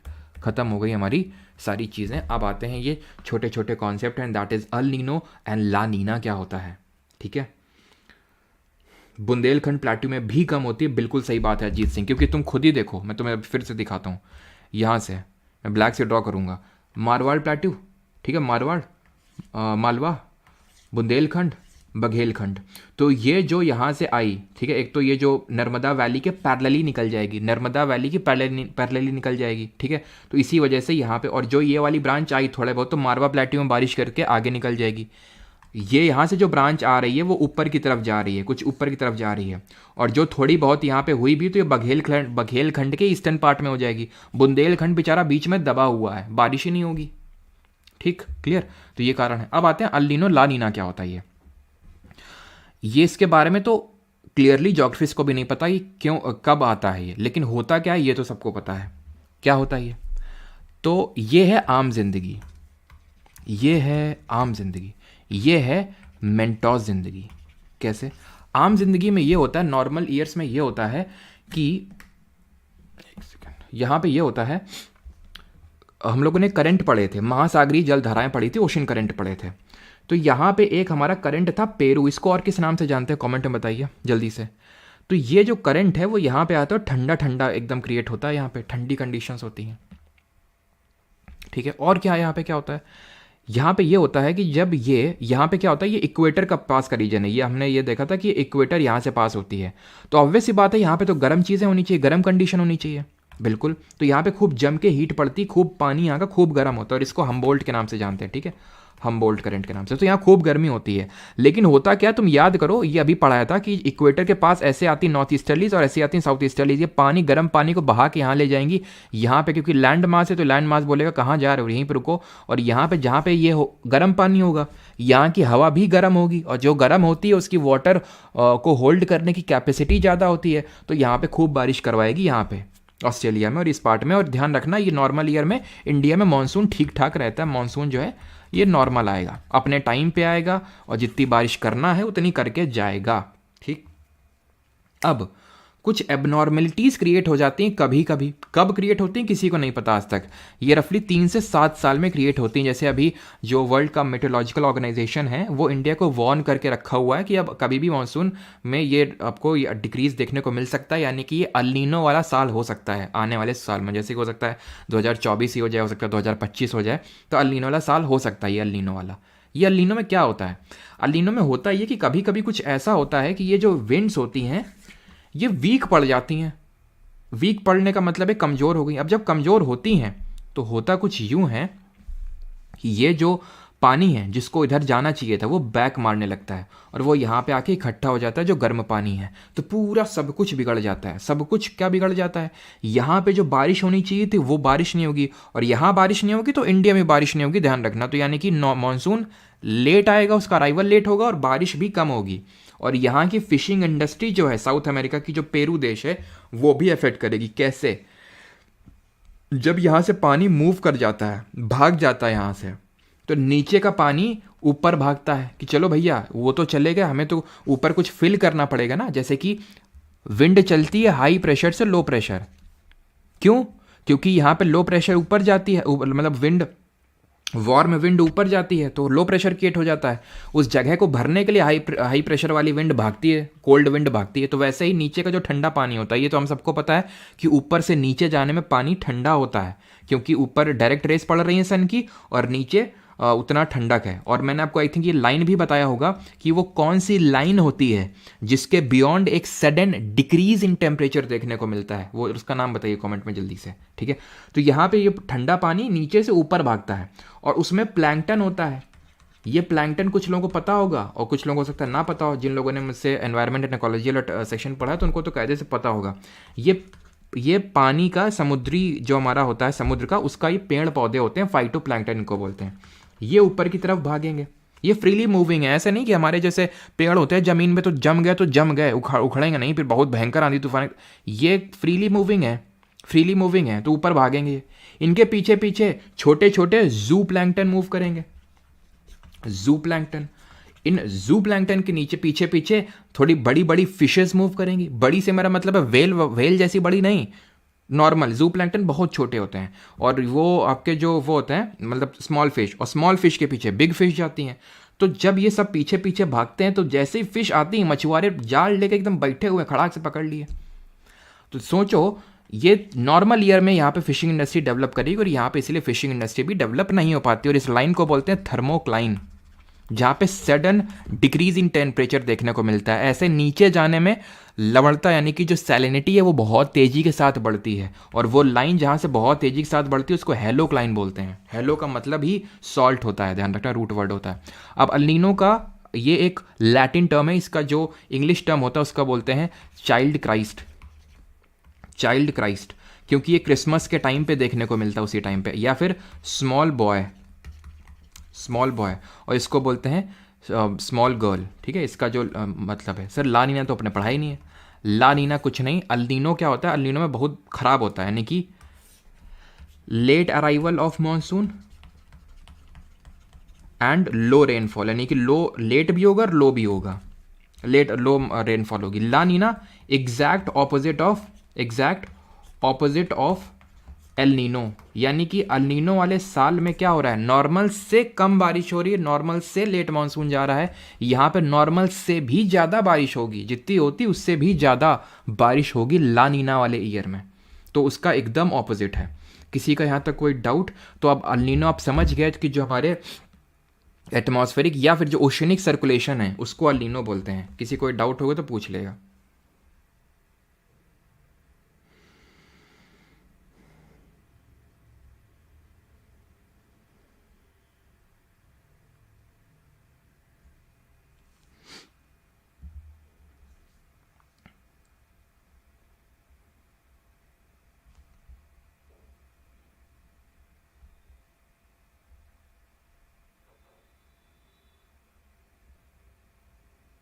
तो सदर्न ऑसिलेशन का, तो सदर्न ऑसिलेशन इसी को बोलते हैं। ऑसिलेशन का मतलब क्या है, जो ऐसे खट खट खट कभी इधर कभी इधर कभी इधर। तो जो सदर्न ओशन है वहाँ पे जो प्रेशर चेंजेस होते हैं उसको हम बोलते हैं ये, ठीक है। मतलब एक्चुअल में दो प्लेसेस होती है हमारी, एक तो डार्विन करके यहाँ पे प्लेस होती है, ठीक है, डार्विन करके प्लेस होती है ऑस्ट्रेलिया के पास में, और यहाँ पे कुछ प्लेस है हमारी तहीती करके, ठीक है। इनके बीच में हम प्रेशर डिफरेंस को मापते हैं और उसके बेसिस पे डिटरमाइन करते हैं कि मानसून कैसा होगा, अल नीनो वाला साल होगा या नहीं होगा, ठीक है। क्लियर है?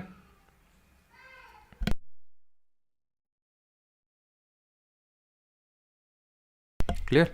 और अगर कभी आपसे ये चीज़ पूछ ले कि अगर, ठीक है, जब अल नीनो वाला साल होता है तो प्रेशर डिफरेंस का क्या होता है, ठीक है, अल नीनो वाला जब ईयर होता है तो प्रेशर, ठीक है, प्रेशर डिफरेंस का क्या होता है बिटवीन दी तहीती एंड डार्विन, तो प्रेशर डिफरेंस होता है आपका नेगेटिव, ठीक है। और प्रेशर से याद आया, थोड़ा हम भी प्रेशर रिलीज़ करके आते हैं, थोड़ा सा टाइम दीजिए, बस 5 से 6 सेकंड्स का, ठीक है।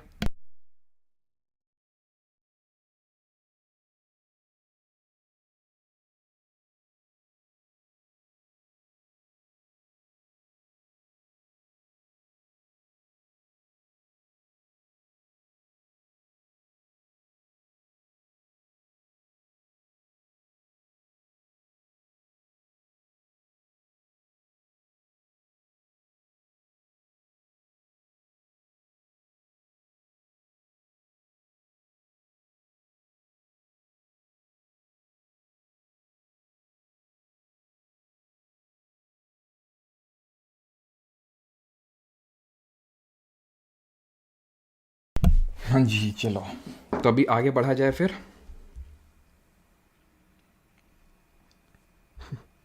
पैसा आया, हो किसने पैसा भेजा भाई? भैया क्लास को 24 आवर के बाद डिलीट किया रहा करो। भैया जी देखिए, शनिसा जी, चलो तुम्हारे क्वेश्चन का भी आंसर देते हैं। 100 रुपये भेजे तो कुछ तो टेंशन मिलनी चाहिए।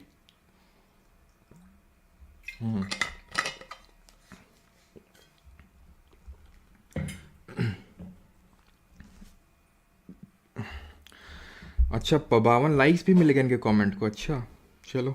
तो 24 आवर के बाद डिलीट किया करिए। देखिए है क्या, ये बैच की वीडियोस है ना, तो अब सोचिए कि मैं अब अगर देता ही ना तो, हाँ देता ही ना तो इसी वजह से मैं आधे घंटे तक उसको लाइव रखता हूँ, सो दैट आप उसको देख लें, या फिर कुछ आपका चीज़ छूट गया है या फिर कुछ बीच में आपको काम पड़ गया तो आप देख सकते हैं, ठीक है।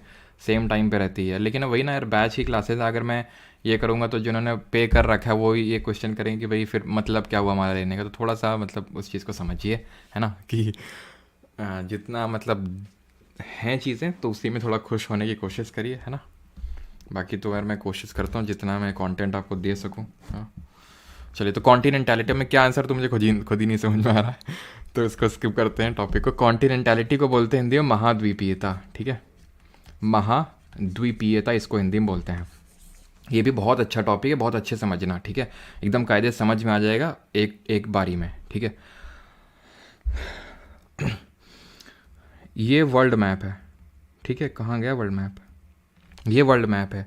तुमको मैंने जब ओशन करंट पढ़ा रहा था तो मैंने तुम्हें ये पढ़ाया था कि जितने भी ज़्यादातर हमारे डेजर्ट हैं वो वेस्टर्न साइड ऑफ कॉन्टिनेंट में हैं। जैसे ये एटकामा वर्ल्ड का ड्राइएस्ट डेजर्ट है, ठीक, यहाँ सहारा डेजर्ट है, यहाँ कालाहारी नामीब डेजर्ट है, यहाँ पे आपके अगर हम बात करें मोजावे और सोनोरन डेजर्ट है, यूएसए मोजावे और सोनोरन, यहाँ ग्रेट ऑस्ट्रेलियन डेजर्ट हैं।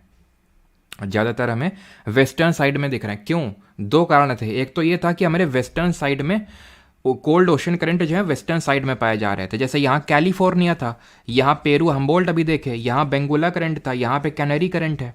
तो इस ये कारण था। यहाँ पे वेस्ट ऑस्ट्रेलियन ड्रिफ्ट है, तो सब कोल्ड है। अब क्योंकि कोल्ड करंट है तो ठंडी हवा भी ठंडी हो जाएगी, हवा ठंडी होगी तो हवा ठंडी, जो ठंडी हवा होती है उसकी बारिश करने की क्षमता नहीं होती, क्योंकि उसकी मॉइस्चर होल्ड करने की कैपेसिटी नहीं होती। एक तो ये कारण था।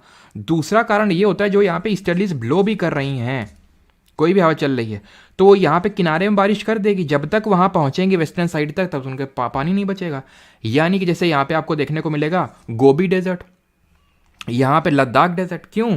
क्योंकि इंटीरियर ऑफ कॉन्टिनेंट में बहुत अंदर है, जब तक हवा जाएगी पानी वानी लेके तब तक पानी खत्म हो चुका होगा उनका।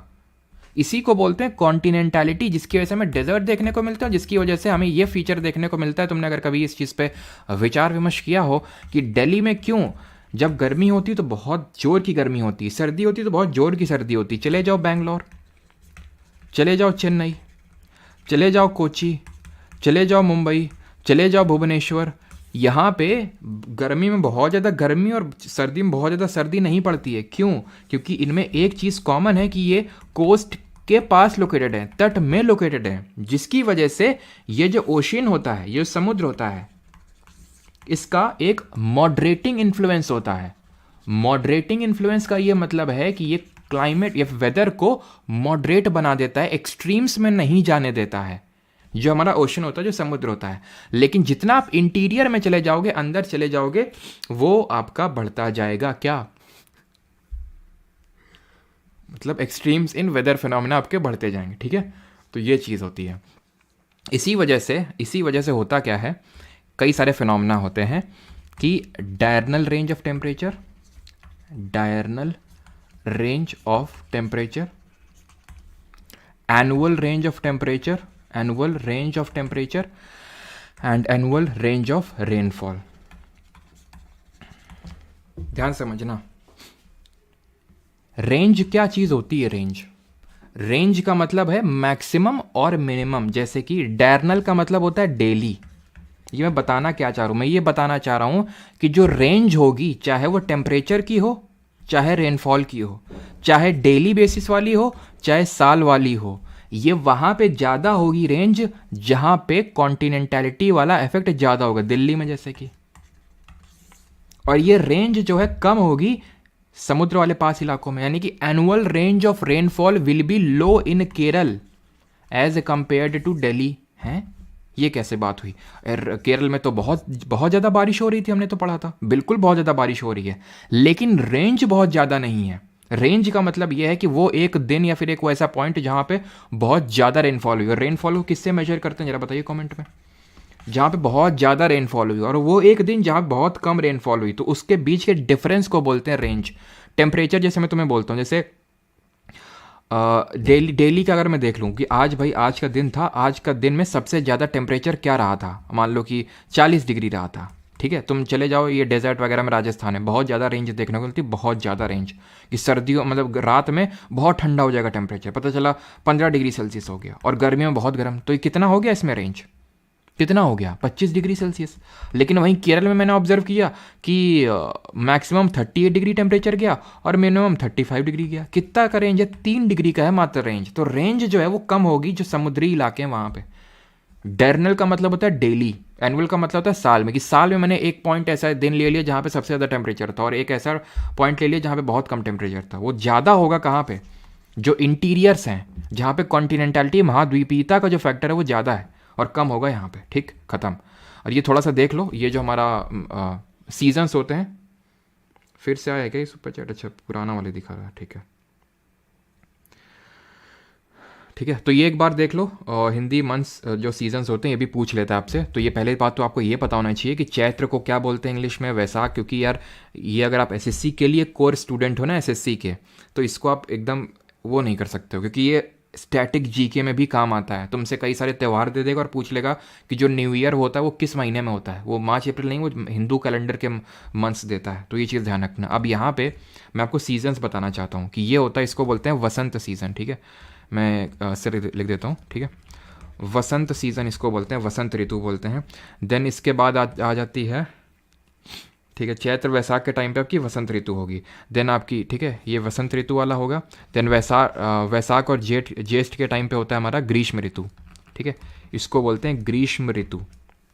देन ज्येष्ठ और आषाढ़ के बीच में अगर हम बात करें, जेठ आषाढ़ हो गया आपका, सॉरी, चैत्र वैसाख के टाइम पे आपका, ये तो ऐसे कर लो, मैं यहाँ पे इसको ऐसे लिख देता हूँ, ठीक है। चैत्र वैसाख के टाइम पे होता है आपका वसंत ऋतु, और ज्येष्ठ आषाढ़ के बीच में होता है आपका ग्रीष्म ऋतु, ठीक है। और श्रावण और भाद्रपद, भादों बोलते हैं हमारे यहाँ पे इसको, आपके यहाँ पता नहीं क्या बोलते हैं, मतलब वही बोलते होंगे, है ना, भादों बोलते हैं हमारे यहाँ इसको। तो श्रावण और भादों, तो इसको भी याद कैसे कर सकते हो अभी मैं थोड़ा सा बता दूंगा, थोड़ा हो सकता है आपको याद करने में आसानी हो जाए। अश्विन और कार्तिक को अगर बात करें तो इसको हम बोल सकते हैं ये क्या लिख दिया यार मैंने, ये वसंत, ग्रीष्म होगा, ग्रीष्म के बाद आपका वर्षा ऋतु आएगी, ठीक है, वर्षा ऋतु आएगी। देन इसके बाद शरद ऋतु आएगी, शरद, इसको बोल देंगे हम मार्गशीर्ष को यहाँ पे बोल देंगे, इसको हेमंत हो जाएगा हमारा, ठीक है, हेमंत। और देन हमारा बच गया यहाँ पे दिसंबर के बाद जैन फेब बच गया, ठीक है। तो जैन फेब को बोल देते हैं, जैन फेब को हम बोल देते हैं क्या, आई थिंक इसको माघ तो हो गया, फागुन बोल देते हैं ना, फागुन, फागुन। और इसको बोलते हैं शिशिर, ठीक है, ये होती शिशिर ऋतु। अब याद थोड़ा ऐसे कर सकते हो, जैसे यार मैंने इसको कैसे याद रखा था कि मतलब जैसे जेठ किसको बोलते हैं, जो मतलब बड़े पापा होते हैं, है ना, उन्हीं को, तो जैसे हमारी मम्मी लोग होती हैं उन्हीं को जेठ बोलती है ना, तो ऐसे याद कर सकते हैं कि भाई जेठ लोग जो होते हैं वो गर्मी लेके आते हैं मौसम में, ठीक है। तो ऐसे करके रिलेट कर सकते हो कि भाई वो लोग गर्मी लेके आते हैं मौसम में। सावन सबको पता है, वो जुलाई के टाइम पे सावन, है ना, सावन में लग गई आग, सावन में ये, सावन में हो, है ना, तो ये सारी चीज़ सावन वाला तो हमें पता ही होता है, ठीक है। और थोड़ा देख लो यार अपने हिसाब से, बाकी का तो ट्रिक नहीं है मेरे पास, है ना, अगर किसी के पास हो तो कमेंट में लिख सकते हो। तो ये चीज़ है। अब हम एंटर करते हैं अपने फॉरेस्ट में, ठीक है, जंगल में। अब हम क्या करेंगे, जंगल में, जंगल के बारे में पढ़ेंगे, ठीक है। तो फॉरेस्ट पे आते हैं अभी, ठीक, क्लियर है ना यहाँ तक सभी को, ठीक ठीक। तो फॉरेस्ट की अगर बात करें तो पहले थोड़ी जनरल चीज़ें देख लेते हैं कि इंडिया में फॉरेस्ट कवर है कितना, और इंडिया में एक फॉरेस्ट पॉलिसी भी आई थी, फॉरेस्ट पॉलिसी आई थी इंडिया में 1952 में, जिसको बाद में 1988 की फॉरेस्ट पॉलिसी ने, नेशनल फॉरेस्ट पॉलिसी ने, राष्ट्रीय वन जो हमारी पॉलिसी थी उसने रिप्लेस किया था। और इसके अकॉर्डिंग जो हमने टारगेट रखा था कि इंडिया में कितना परसेंटेज ऑफ फॉरेस्ट कवर होना चाहिए, तो 33% रखा था टारगेट। है कितना अभी करंट में, तो करंट में अगर बात करूं तो करंट में रफली है, आप ये समझ सकते हो। देखो इसको हम दो पार्ट में वैसे तो डिवाइड करते हैं, को बोलते हैं फॉरेस्ट कवर और ट्री कवर। मैं आपको दोनों सेपरेटली बता देता हूँ, ठीक है। और ये ध्यान रखना, ये जो लेटेस्ट रिपोर्ट है उसके अकॉर्डिंग बता रहा हूँ मैं, और ये रिपोर्ट बाई ईनियली पब्लिश होती है, नहीं 2 साल में एक बार होती है, ठीक है। तो ये फॉरेस्ट रिपोर्ट के अकॉर्डिंग, सॉरी, फॉरेस्ट रिपोर्ट के अकॉर्डिंग जो फॉरेस्ट कवर है, सिर्फ फॉरेस्ट कवर की अगर बात करें, इट इज़ रफली 21.71%। और वहीं अगर इसमें ट्री कवर को भी इंक्लूड कर लें, ट्री कवर देखो उसमें कुछ पैरामीटर्स होते हैं कि इतना कैनोपी, कैनोपी क्या होता है, वो छाते लाइक का स्ट्रक्चर बन जाता है ना, जैसे कि हमें ये देखो, ये है, तो यहाँ पे डेंस कैनोपी है, जो छाते लाइक स्ट्रक्चर बन गया है, ठीक है, तो इसको कैनोपी बोलते हैं। तो जो जहाँ पे ज़्यादा डेंस कैनोपी होती है उसको फॉरेस्ट, इतना परसेंट कैनोपी है तो फॉरेस्ट, इतना परसेंट कैनोपी से कम है तो ट्री, इस तरह से, जो आप हमें नहीं पढ़ना है अपने एग्जाम के लिए, ठीक है, उतना डीप में। तो 2.9% होता है ट्री कवर। अगर इस दोनों को मिला दें रफली दोनों को, तो कुछ 24.62% निकल के आएगा, ठीक है, ये चीज़। फिर आपसे ये क्वेश्चन पूछता है कि हाईएस्ट फॉरेस्ट कवर कहाँ पे। अभी हम ये भी देखेंगे कि कितने टाइप के होते हैं, मेन तो वही टॉपिक है हमारा। हाईएस्ट फॉरेस्ट कवर कहाँ पे है, लोवेस्ट फॉरेस्ट कवर कहाँ पे है, ठीक है। Then increase and decrease, highest increase कहाँ पे देखने को मिला और हाईएस्ट डिक्रीज कहाँ पे देखने को मिला। तो सबसे ज़्यादा जो फॉरेस्ट कवर है वो मध्य प्रदेश में है, एमपी में। देन अरुणाचल प्रदेश में, सेकंड नंबर पे अरुणाचल प्रदेश आता है, ये चीज़ ध्यान रखना है। फर्स्ट नंबर पे एमपी और दूसरे नंबर पे अरुणाचल। लोवेस्ट अगर पूछेगा हरियाणा में, ठीक है, हरियाणा। लेकिन और हरियाणा ने इसीलिए एक वन मित्र करके स्कीम भी अभी लॉन्च करी है फरवरी महीने में ही, स्टार्टिंग ऑफ फरवरी में, जब फरवरी का आपको करंट अफेयर में करवाऊंगा तो वहाँ पे। और इस बार करंट अफेयर एकदम मज़ेदार फॉर्मेट में होंगे, एकदम आपका बोलेंगे आप दिल गार्डन गार्डन हो रही है ठीक है। तो उसमें देखेंगे कि वन मित्र हमारी एक स्कीम लॉन्च की हरियाणा गवर्नमेंट है, ठीक है। तो यहाँ एफॉरेस्टेशन को ही वो करने के लिए, बिकॉज सबसे कम फॉरेस्ट कवर है हरियाणा में, तो उस चीज़ को हटाने के लिए। तो ये तो हाईएस्ट हमने बात कर ली एमपी की, लेकिन अगर परसेंटेज टर्म्स में पूछ लेगा, यार यहाँ पे जगह क्यों नहीं है, परसेंटेज चलना बंद हो गई है, परसेंटेज टर्म्स में अगर हम पूछ लेंगे तो मिज़ोरम में सबसे ज़्यादा फॉरेस्ट कवर है, मिज़ोरम में। ये क्या मतलब हुआ, सबसे ज़्यादा एमपी में है और परसेंटेज टर्म से मिज़ोरम में, क्योंकि एमपी का एरिया बहुत बड़ा है, तो उस एरिया में मान लो इतने में फॉरेस्ट कवर है, और ये है हमारा एक मिज़ोरम छोटा सा, एमपी के कंपेयर काफ़ी छोटा, यहाँ पे इतने उसमें फॉरेस्ट कवर है, ठीक है। तो ऑब्वियसली ये जो पार्ट है वो इससे तो बड़ा ही है काफ़ी, ठीक है। तो इसलिए ये जो एरिया है वो तो इससे बड़ा हुआ, लेकिन अगर हम परसेंटेज टर्म्स में कैलकुलेट करें, डिनोमिनेटर में पूरा एरिया रखें मिज़ोरम को और न्यूमरेटर में रखें जो जितने में फॉरेस्ट फैला हुआ है, तो ऑब्वियसली बात है परसेंटेज टर्म्स में मिज़ोरम का ज़्यादा निकल के आएगा, इतना तो आपको समझ में आता होगा। हाईएस्ट इंक्रीज़ और डिक्रीज़ की अगर बात करें तो हाईएस्ट इंक्रीज़ देखने को मिला आंध्रा में, ए से आंध्रा, और हाईएस्ट डिक्रीज़ देखने को मिला ए से अरुणाचल, जहाँ पे सेकंड हाईएस्ट फॉरेस्ट कवर है, ठीक है, अरुणाचल, और उसके बाद सबसे ज़्यादा डिक्रीज मिज़ोरम में देखने को मिला, ठीक है। तो ये चीज़ आपको पता होनी चाहिए, थोड़ी सी बेसिक सी चीज़ें हैं, ये हमने कर ली हैं। अब आगे बढ़ते हैं। सबसे पहले टाइप ऑफ फॉरेस्ट है हमारे, ये टाइप्स ऑफ फॉरेस्ट पर भी हम एंटर कर चुके हैं। ये सबसे पहले टाइप ऑफ फॉरेस्ट इनको बोलते हैं एवर ग्रीन फॉरेस्ट, यानी कि सदाबहार वन इनको बोलते हैं। हमें पता क्या होना चाहिए, हमें 3 चीज़ें पता होनी चाहिए। एक तो कहाँ पे देखने को मिलते हैं, यानी कि क्या इनकी रिक्वायरमेंट्स होती हैं। तो रिक्वायरमेंट्स की अगर बात करें तो इक्वेटर के जो आसपास वाले एरिया होते हैं जहाँ पे हाई टेम्परेचर, उच्च तापमान होता है और हाई रेनफॉल होती है, बहुत जोर की रेनफॉल होती है, वहाँ पे हमें देखने को मिलते हैं एवरग्रीन फॉरेस्ट, यानी सदाबहार वन। तो आप देख सकते हैं कि एकदम सदाबहार। अब क्वेश्चन अगर कभी ये पूछ ले, वैसे तो एसएससी में पूछा नहीं, बाकी एग्जाम से पूछ लेता है कि इनको एवरग्रीन फॉरेस्ट इसलिए बोलते हैं क्योंकि इनके जो पेड़ होते हैं वो कभी पत्तियाँ नहीं झाड़ते हैं और ये हमेशा ग्रीन दिखते हैं, बिल्कुल ही हमेशा ग्रीन दिखते हैं, तभी इनको एवरग्रीन बोलते हैं। लेकिन इसका मतलब ये नहीं पत्तियाँ नहीं झाड़ते हैं, सब एक साथ नहीं झाड़ते हैं, इसलिए ये होता है। और इनको हम लेयर्ड क्लाउड बोलना, लेयर्ड क्लाउड अच्छा कौन होते हैं बताओ, कौन से टाइप ऑफ क्लाउड्स को हम लेयर्ड क्लाउड्स बोलते हैं। इनको हम लेयर्ड फॉरेस्ट के नाम से जानते हैं। क्यों? क्योंकि यहाँ पे हमें बहुत हाइट के भी, मीडियम हाइट के भी, लो हाइट के भी ग्रासेस एंड श्रब्स मिलेंगी, यानी कि लेयरिंग देखने को मिलती है। क्लियर इतनी चीज़। और इनको हम पता है क्या बोलते हैं, deserts covered in forest. Deserts यानी मरुस्थल जो कि वनों से ढके हुए हैं, कवर्ड इन फॉरेस्ट। मतलब ये इसलिए बोलते हैं, ये एक बार क्वेश्चन पूछा था, वो भी सीडीएस या सीएपीएफ में, एसएससी में नहीं पूछा था जनरली स्पीकिंग। तो ये इसलिए बोलते हैं कि बिकॉज इनकी जो मिट्टी होती है वो काफ़ी अच्छी नहीं होती है इन यहाँ की, तो और वैसे ही डेजर्ट में भी होता है, तो इसलिए इसको डेजर्ट कवर्ड इन फॉरेस्ट बोल देते हैं। तो हाई टेम्परेचर हाई रेनफॉल। अब बात आती है कितना रेनफॉल भाई, तो 200 सेंटीमीटर से ज़्यादा की रेनफॉल चाहिए इनको, उनको बोलते हैं हम, वहाँ पे एवरग्रीन फॉरेस्ट आपको देखने को मिलेगा। जहाँ पे भी ये कंडीशंस होंगी वहाँ पे आपको एवरग्रीन फॉरेस्ट देखने को मिल जाएंगी। मैं आपसे पूछता हूँ इंडिया में कहाँ पे देखने को मिलेंगे, तब तक यहाँ का मैं आपको बताता हूँ कि वेजिटेशन यानी कि किस तरह के पेड़ पौधे देखने को मिलते हैं। तो पहली बात तो यहाँ की जो बायोडाइवर्सिटी है, जैव विविधता है, वो बहुत ही उच्च लेवल की देखने को मिलती है। जैव विविधता का मतलब ये होता है, बायोडाइवर्सिटी का मतलब है different kind of flora and fauna. Flora का मतलब होता है पेड़ पौधे, फौना का मतलब होता है जीव जंतु। तो बहुत तरह के पेड़ पौधे और बहुत तरह के जीव जंतु देखने को मिलते हैं यहाँ पे। तो वेजिटेशन में सबसे पहले तो नोट करो एपी हाइट्स। ये एपी हाइट क्या होते हैं?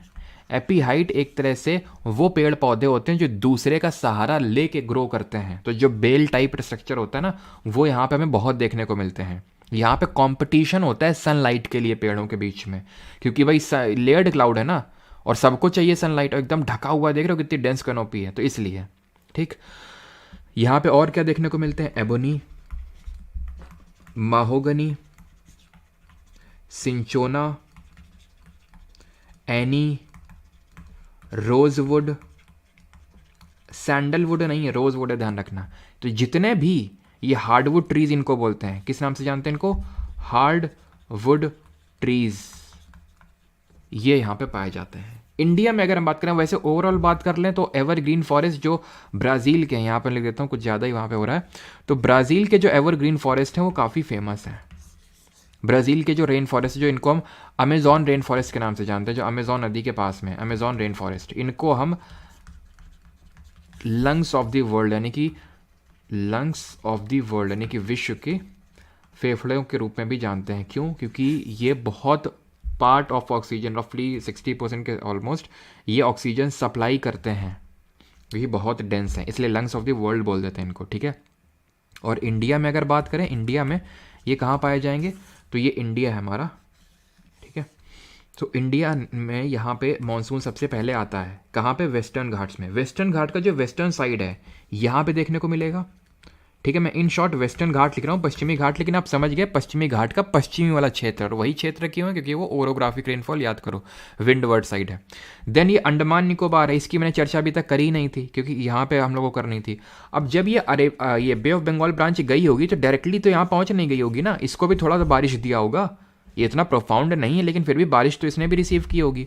तो यहाँ पे अंडमान एंड निकोबार में, ठीक है, अंडमान एंड निकोबार में देखने को मिलेगा। और थोड़ा बहुत हमें ये जो हमारी नॉर्थ ईस्टर्न हिल्स हैं, गारो खासी जयंती है, इसके आसपास भी देखने को मिलेगा, जहाँ पे बहुत ज़्यादा रेनफॉल है। अब यहाँ उतना ज़्यादा नहीं होता, क्योंकि मतलब टेम्परेचर बहुत ज़्यादा यहाँ का हाई नहीं होता जितना कि यहाँ वगैरह, क्योंकि इक्वेटर के ज़्यादा नज़दीक हुए ना ये, ठीक, क्लियर। तो ये भी हमारा हो गया एवरग्रीन फॉरेस्ट। और कुछ तो यहाँ पे नहीं है, ठीक है, नहीं नहीं नहीं। और टेम्परेचर अगर पूछ ले तो टेम्परेचर ज़्यादा नहीं, 30 डिग्री सेल्सियस से ऊपर। तुमने देखा होगा एनाकोंडा वगैरह, सांप वगैरह, वो यहीं पे मिलते हैं, ठीक है। यहाँ पे तुम्हें शेर, चीते ये नहीं देखने को मिलेंगे, क्योंकि उनको एकदम खुला स्पेस चाहिए, जो यहाँ नहीं मिलता है, ठीक। अब आते हैं दूसरे टाइप ऑफ फॉरेस्ट, जो कि है हमारे डेसिडुअस फॉरेस्ट। और सभी लोग भाई एक डीप ब्रीथ ले लेंगे और सीधे बैठ जाएंगे, जो लोग सीधे नहीं बैठे हैं, और थोड़ा सा नेक का मूवमेंट कर लेंगे 360 डिग्री में, है ना। चलो, और पानी वानी ले के पास में बैठा करो, है ना, हाइड्रेटेड रखा करो बॉडी को, नहीं तो फिर फटीग होने लगेगा आपको।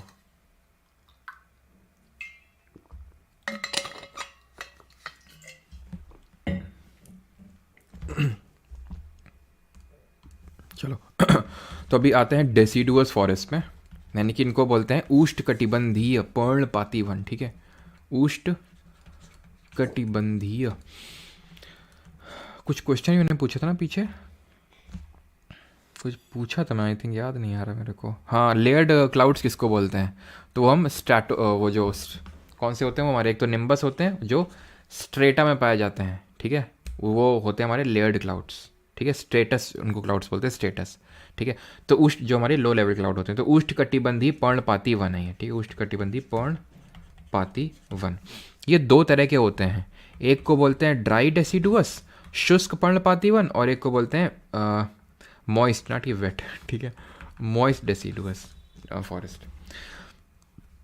तो हमें पता है कि 200 से ज़्यादा अगर बारिश होगी तो एवरग्रीन, 200 से कम आते हैं, कितना कम?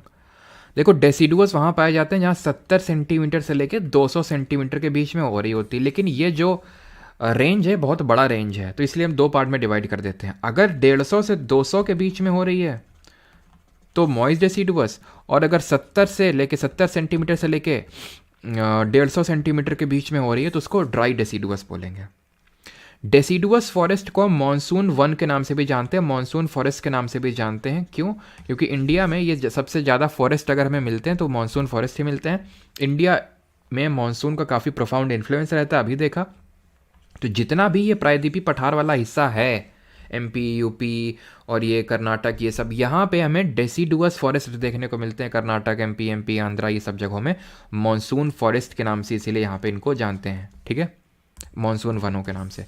और ध्यान रखना कि इंडिया में हाईएस्ट हैं, ठीक है, highest in India, highest in India ये देखने को मिलते हैं, most predominant forest in India, ठीक है। तो पूरा peninsular plateau, north Indian plains, ये पूरा कवर करेंगे। मॉइस्ट डेसिडुअस में अगर हम बात करें तो आपको यहाँ पे मैं वेजिटेशन बता रहा हूँ, सागौन हो गया, ठीक है, शीशम हो गया, ठीक है, सैंडलवुड हो गया, महुआ हो गया। महुआ कैसे मिस कर सकते हैं भाई, और हमारे जो बिहार से हैं, यूपी से हैं, वो कैसे महुआ को कैसे भूल सकते हैं? यही तो है सहारा, जीने का सहारा, ठीक है, महुआ और टीक, साल, ठीक है। और ड्राई डेसिडुअस की अगर बात करें, टेंडू, खैर, छोड़ो, पलास मतलब, ठीक है। टेंडू की जो लीव्स होती हैं, टेंडू की जो पत्तियां होती हैं, उससे मिलती है अगेन बीड़ी। बीड़ी को कैसे भूल सकते हैं, ठीक है। हमारे जो पूर्वज हैं उन्होंने काफ़ी बीड़ियाँ सप्लाई करवाई होंगी आप लोगों से ना। मैंने भी करी हैं। खैर वो काफ़ी दिन पुराने हो गए, क्योंकि वही है ना कि काफ़ी रिश्वत देनी पड़ती थी, जैसे क्रिकेट खेलने के लिए या फिर कुछ भी करने के लिए। तो वो ये सारी कुछ चीज़ें सहारा होती थी गाँव में, है ना। वो कुछ ही लोग रिलेट कर पाएंगे, सब लोग तो नहीं। खैर जो दिल्ली से हैं वो तो शायद रिलेट ना कर पाए, या फिर जो अर्बन इलाकों से वो रिलेट नहीं कर पाएंगे। खैर तो तेंदू, खैर, पलास, अमलतास, ये सब हमें देखने को मिलता है कहाँ पे, ड्राई डेसिडुअस में सागौन, शीशम, सैंडलवुड, महुआ, टील, साल। ये देख, और एक और सैंडलवुड। तुमने वो जो मूवी देखी होगी, वो कौन सी होती है, वो जो हाथ गले में डालता है और निकालता है, क्या बोलते हैं उसको, पुष्पा। हाँ, तो पुष्पा में वो, आई थिंक पुष्पा मूवी में, तो मैंने देखी तो नहीं है, वो कुछ लकड़ी सी सैंडलवुड का ही वो इधर से उधर व्यापार करता है। तो ये डेसिडुअस फॉरेस्ट में कर्नाटक रीजन है, ठीक है। क्लियर। चलिए आगे बढ़ते हैं, अभी आते हैं ट्रॉपिकल थॉर्न फॉरेस्ट, यानी कि कांटेदार वनों में। ट्रॉपिकल थॉर्न फॉरेस्ट यानी कि जो कांटेदार वन होते हैं उनकी यहाँ पे हम बात कर रहे हैं। कांटेदार वनों की अगर बात करें तो यहाँ पे रेनफॉल कितनी होती है, ऑब्वियस सी बात है कम होगी, 70 से कम ही होगी। लेकिन अगर हम एकदम हार्ड कोर थॉर्न फॉरेस्ट की बात करें तो लेस दैन 50 सेंटीमीटर, ठीक है। लेस दैन 50 सेंटीमीटर, 50 सेंटीमीटर से जहाँ कम रेनफॉल होती है वहाँ पे देखने को मिलता है। और यहाँ पे हमें जो वेजिटेशन होता है वहाँ पे हमें थॉर्न्स देखने को मिलते हैं, कांटे। कांटे क्यों देखने को मिलते हैं, क्योंकि जो लीव्स होती हैं ना, लीव्स इन फॉरेस्ट की जो पेड़ होते हैं, पेड़ों की जो पत्तियाँ होती हैं, लीव्स, वो खुद को मॉडिफाई कर लेती हैं थॉर्न्स में। तो ये थॉर्न्स कुछ और नहीं, लीव्स ही हैं मॉडिफाइड फॉर्म में, क्योंकि यहाँ पे पानी की कमी होती है। और क्योंकि पानी की कमी है, और जो लीव्स है, जब हम लोग बायोलॉजी पढ़ेंगे, पत्ती तक नहीं बनती यार मेरे से, कितनी गंदी आर्ट है ना मेरी। ठीक है, अब बन गई। बनाना कैसी बनी बेटा, कितने नंबर देना चाहोगे इसको 10 में। ठीक है, तो ये पत्ती बना दी देखो मैंने। तो पत्ती के नीचे साइड क्या होता है, पत्ती के नीचे साइड स्टोमेटा होते हैं। स्टोमेटा, जहाँ पे एक्सचेंज ऑफ गैसेस और यहीं से वाटर का लॉस भी होता है। अब सोचो, पानी की वैसी किल्लत है, वाटर लॉस हुए जा रहा है, तो इनके तो एकदम हालत डाउन हो जाएगी। तो इसीलिए लीव्स में मॉडिफाई, थॉर्न्स में मॉडिफाई हो जाती हैं, सो दैट वाटर लॉस को अवॉइड कर सकें। यहाँ पे अगर हम बात करें कहाँ पे देखने को मिलेंगे, तो ऑब्वियस सी बात है राजस्थान, वो जो अरावली के नॉर्थ वेस्टर्न वाला इलाका जहाँ पे हमें डेजर्ट है हमारा, राजस्थान हो गया, गुजरात हो गया, पंजाब वाला भी रीजन हो गया कुछ, तो यहाँ पे देखने को मिलेंगे थॉर्न फॉरेस्ट। इसमें एक ध्यान रखना, इसके अगर हम वेजिटेशन की बात करें, चलो यहाँ पे लिख देता हूँ मैं, वेजिटेशन, बबूल, खेजरी, कैक्टस, ये सब। और एक टाइप की ग्रास होती है, ध्यान रखना, तुस्सॉकी ग्रास। एक टाइप की ग्रास होती है, घास होती है, जिसको बोलते हैं तुस्सॉकी ग्रास। तुस्सॉकी जो घास होती है वो यहाँ पे ग्रो करती है, टी से तुस्सॉकी, टी से थॉर्न, ठीक है, ये वो यहाँ पे ग्रो करती है। अब आते हैं हम, ये तो हो गए जो मेन टाइप ऑफ इंडिया में फॉरेस्ट पाए जाते हैं, सबसे ज़्यादा तो डेसिडुअस, फिर थॉर्न, फिर ट्रॉपिकल। और अब आते हैं हमारे, ये कौन से, कोई गेस करना चाहेगा ये कौन से टाइप के वन है हमारे यहाँ पे। वाइट भी ढंग से विजिबल नहीं होगा, तो यहाँ पे देख लेते हैं। तो ये है हमारे मैनग्रूव फॉरेस्ट, मैनग्रूव वन के नाम से जानते हैं, जिनको हम लिटोरल या स्वैम्प फॉरेस्ट के नाम से भी जानते हैं। आई थिंक आज क्लास थोड़ी लंबी हो रही, तो हम PYQs नहीं कर पाएंगे आज की क्लास में, कोई दिक्कत नहीं, लेकिन हम पूरा ख़त्म कर देंगे टॉपिक आज, ठीक है।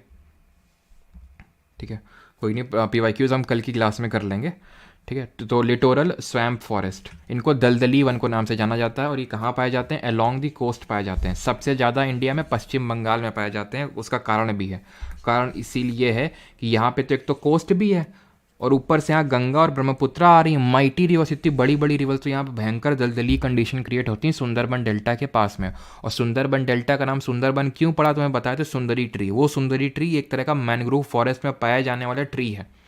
ये जो मैनग्रोव फॉरेस्ट होते हैं, इनकी खासियत होती है, खासियत ये होती है मैनग्रोव्स की, कि ये दलदली इलाकों में तो पाए जाएंगे, कोस्ट में पाए जाएंगे, तटीय इलाकों में पाए जाएंगे, ठीक है। और इनके जो पेड़ होते हैं, या फिर इनकी रूट्स देखो पहले, रूट्स, ये ऊपर निकल आई हैं, ऊपर निकल आई हैं। क्यों? सांस लेने के लिए, क्योंकि पानी के अंदर सांस नहीं ले पाएंगी, तो इसीलिए इनको हम बोलते हैं न्यूमैटोफोर्स के नाम से। न्यूमैटोफोर्स, जिसका मतलब होता है इनकी रूट्स लिविंग रूट्स हैं, ऊपर उठी हुई है सांस लेने के लिए, ठीक है, ब्रीद करने के लिए। और इनके ये जो पेड़ होते हैं वे विविपैरस होते हैं। विविपैरस का मतलब ये होता है कि इसमें जो सीड होती है वो लगे लगे ही जर्मिनेट कर जाती है, वो लगे लगे ही जर्मिनेट कर जाती है, इसको विविपैरस रूट बोलते हैं। इंडिया में अगर हम बात करें तो सबसे ज़्यादा पश्चिम बंगाल में, वेस्ट बंगाल में। बस बात ख़त्म, ठीक है। आगे बढ़ते हैं। ये है हमारे आखिरी type of forest and these are conifers. आखिरी नहीं है, सेकंड लास्ट है, आखिरी मान सकते हो लेकिन आप इनको। तो ये हमारे कॉनिफेरस फॉरेस्ट, ठीक है, CONIFEROUS, कॉनिफेरस फॉरेस्ट। ये जो कॉनिफेरस फॉरेस्ट है ये इनका नाम आया कोन से। कोन, यहाँ पे जो हमें पेड़ देखने को मिलते हैं वो कोन शेप में होते हैं। क्यों होते हैं? तो भाई हर जो पेड़ होता है वो किसी ना किसी कारण की वजह से होता है। अब कांटेदार वन जो थे हमारे, उनमें कांटेदार पेड़ इसलिए थे क्योंकि वो कांटे नहीं होंगे, पत्तियाँ होंगी तो वाटर बचेगा ही नहीं। इसी तरह ये जो कोन शेप में इसलिए होते हैं क्योंकि ये वहाँ पाए जाते हैं जहाँ बहुत ज़्यादा स्नोफॉल होती है। अब स्नोफॉल अगर होगी, इस तरह का पेड़ होगा तो पूरी लद जाएगी यहाँ पे स्नो, है ना, और पेड़ पे बहुत ज़्यादा वेट पड़ने लगेगा, गिर जाएगा वो। तो यहाँ पे जब इस तरह से जब यहाँ पे आएगा, जब जैसे कि दार्जिलिंग वगैरह में आपने घर अगर कभी देखे हो तो इस तरह से होते हैं, मतलब इस तरह से, सो दैट पानी पड़े और पानी गिर जाए जहाँ पे बहुत ज़्यादा रेनफॉल होती है। तो इसीलिए ये पेड़ खुद को इस तरह से मॉडिफाई किए हो कि अगर आप कभी गए हो हिमाचल उत्तराखंड में तो वहाँ पे इस तरह के पेड़ देखने को मिलते हैं कोन शेप में, तो वो ताकि वो स्नो गिर जाए, तो इनको बोलते हैं कॉनिफेरस फॉरेस्ट। तो कहाँ पे देखने को मिलेंगे? आपको क्लियर है कि जहाँ पे क्या, जहाँ पे स्नोफॉल होती है। जैसे कि हमारा अगर हम बात करें, आप हायर लैटिट्यूड में चले जाएंगे, जैसे कि इंडिया है तो ये वाले इलाकों यानी कि ब्रिटेन वगैरह में यहाँ चले जाएंगे तो यहाँ पे देखने को मिलेंगे। इंडिया में कहाँ देखने को मिलेंगे? इंडिया में अगेन आप हिमालयन रीजन में चले जाओ जहाँ पे बहुत ज़्यादा हाइट, जहाँ पे स्नोफॉल होती है, वहाँ पे देखने को मिलेंगे। अब जैसे कि अगर हम बात करें कि जो एवरग्रीन होते हैं वो इक्वेटर के पास देखने को मिलते हैं। इंडिया तो नहीं इक्वेटर पे लोकेटेड, ठीक है, लेकिन क्योंकि कंडीशन वहाँ पे ऐसी हो जाती हैं कि इसलिए भी वहाँ पे, तो यहाँ पे भी कंडीशन हो जाती हैं। अभी हम देखेंगे कहाँ कहाँ पे, ठीक है। तो जो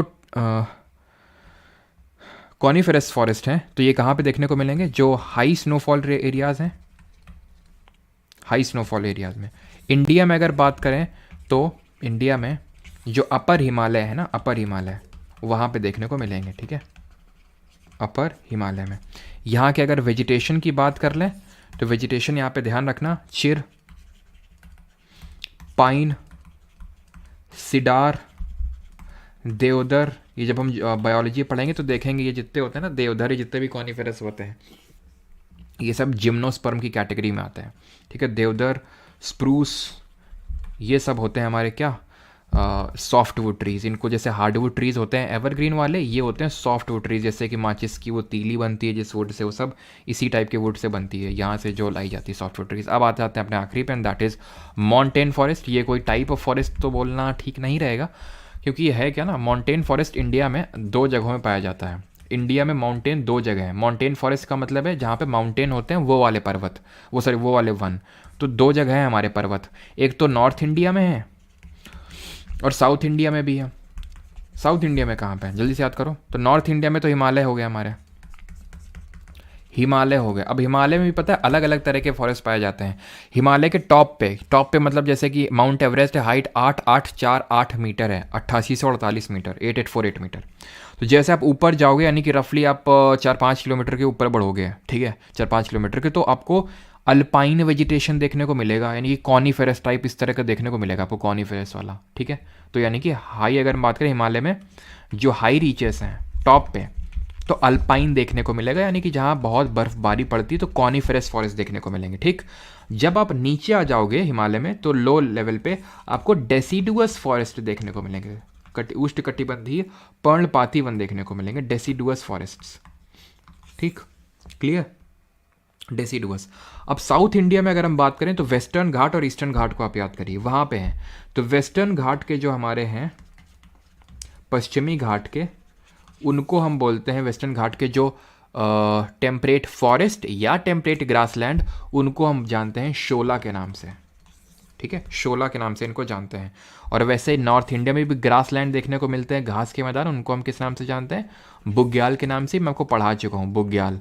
यहाँ पे हमारी भोटिया और भूटिया ट्राइब है, भोटिया उत्तराखंड में और भूटिया सिक्किम वगैरह में, भूटिया लेपचा, ठीक है। तो बुग्याल BUGYALS यहाँ पे देखने को मिलते हैं, ठीक है।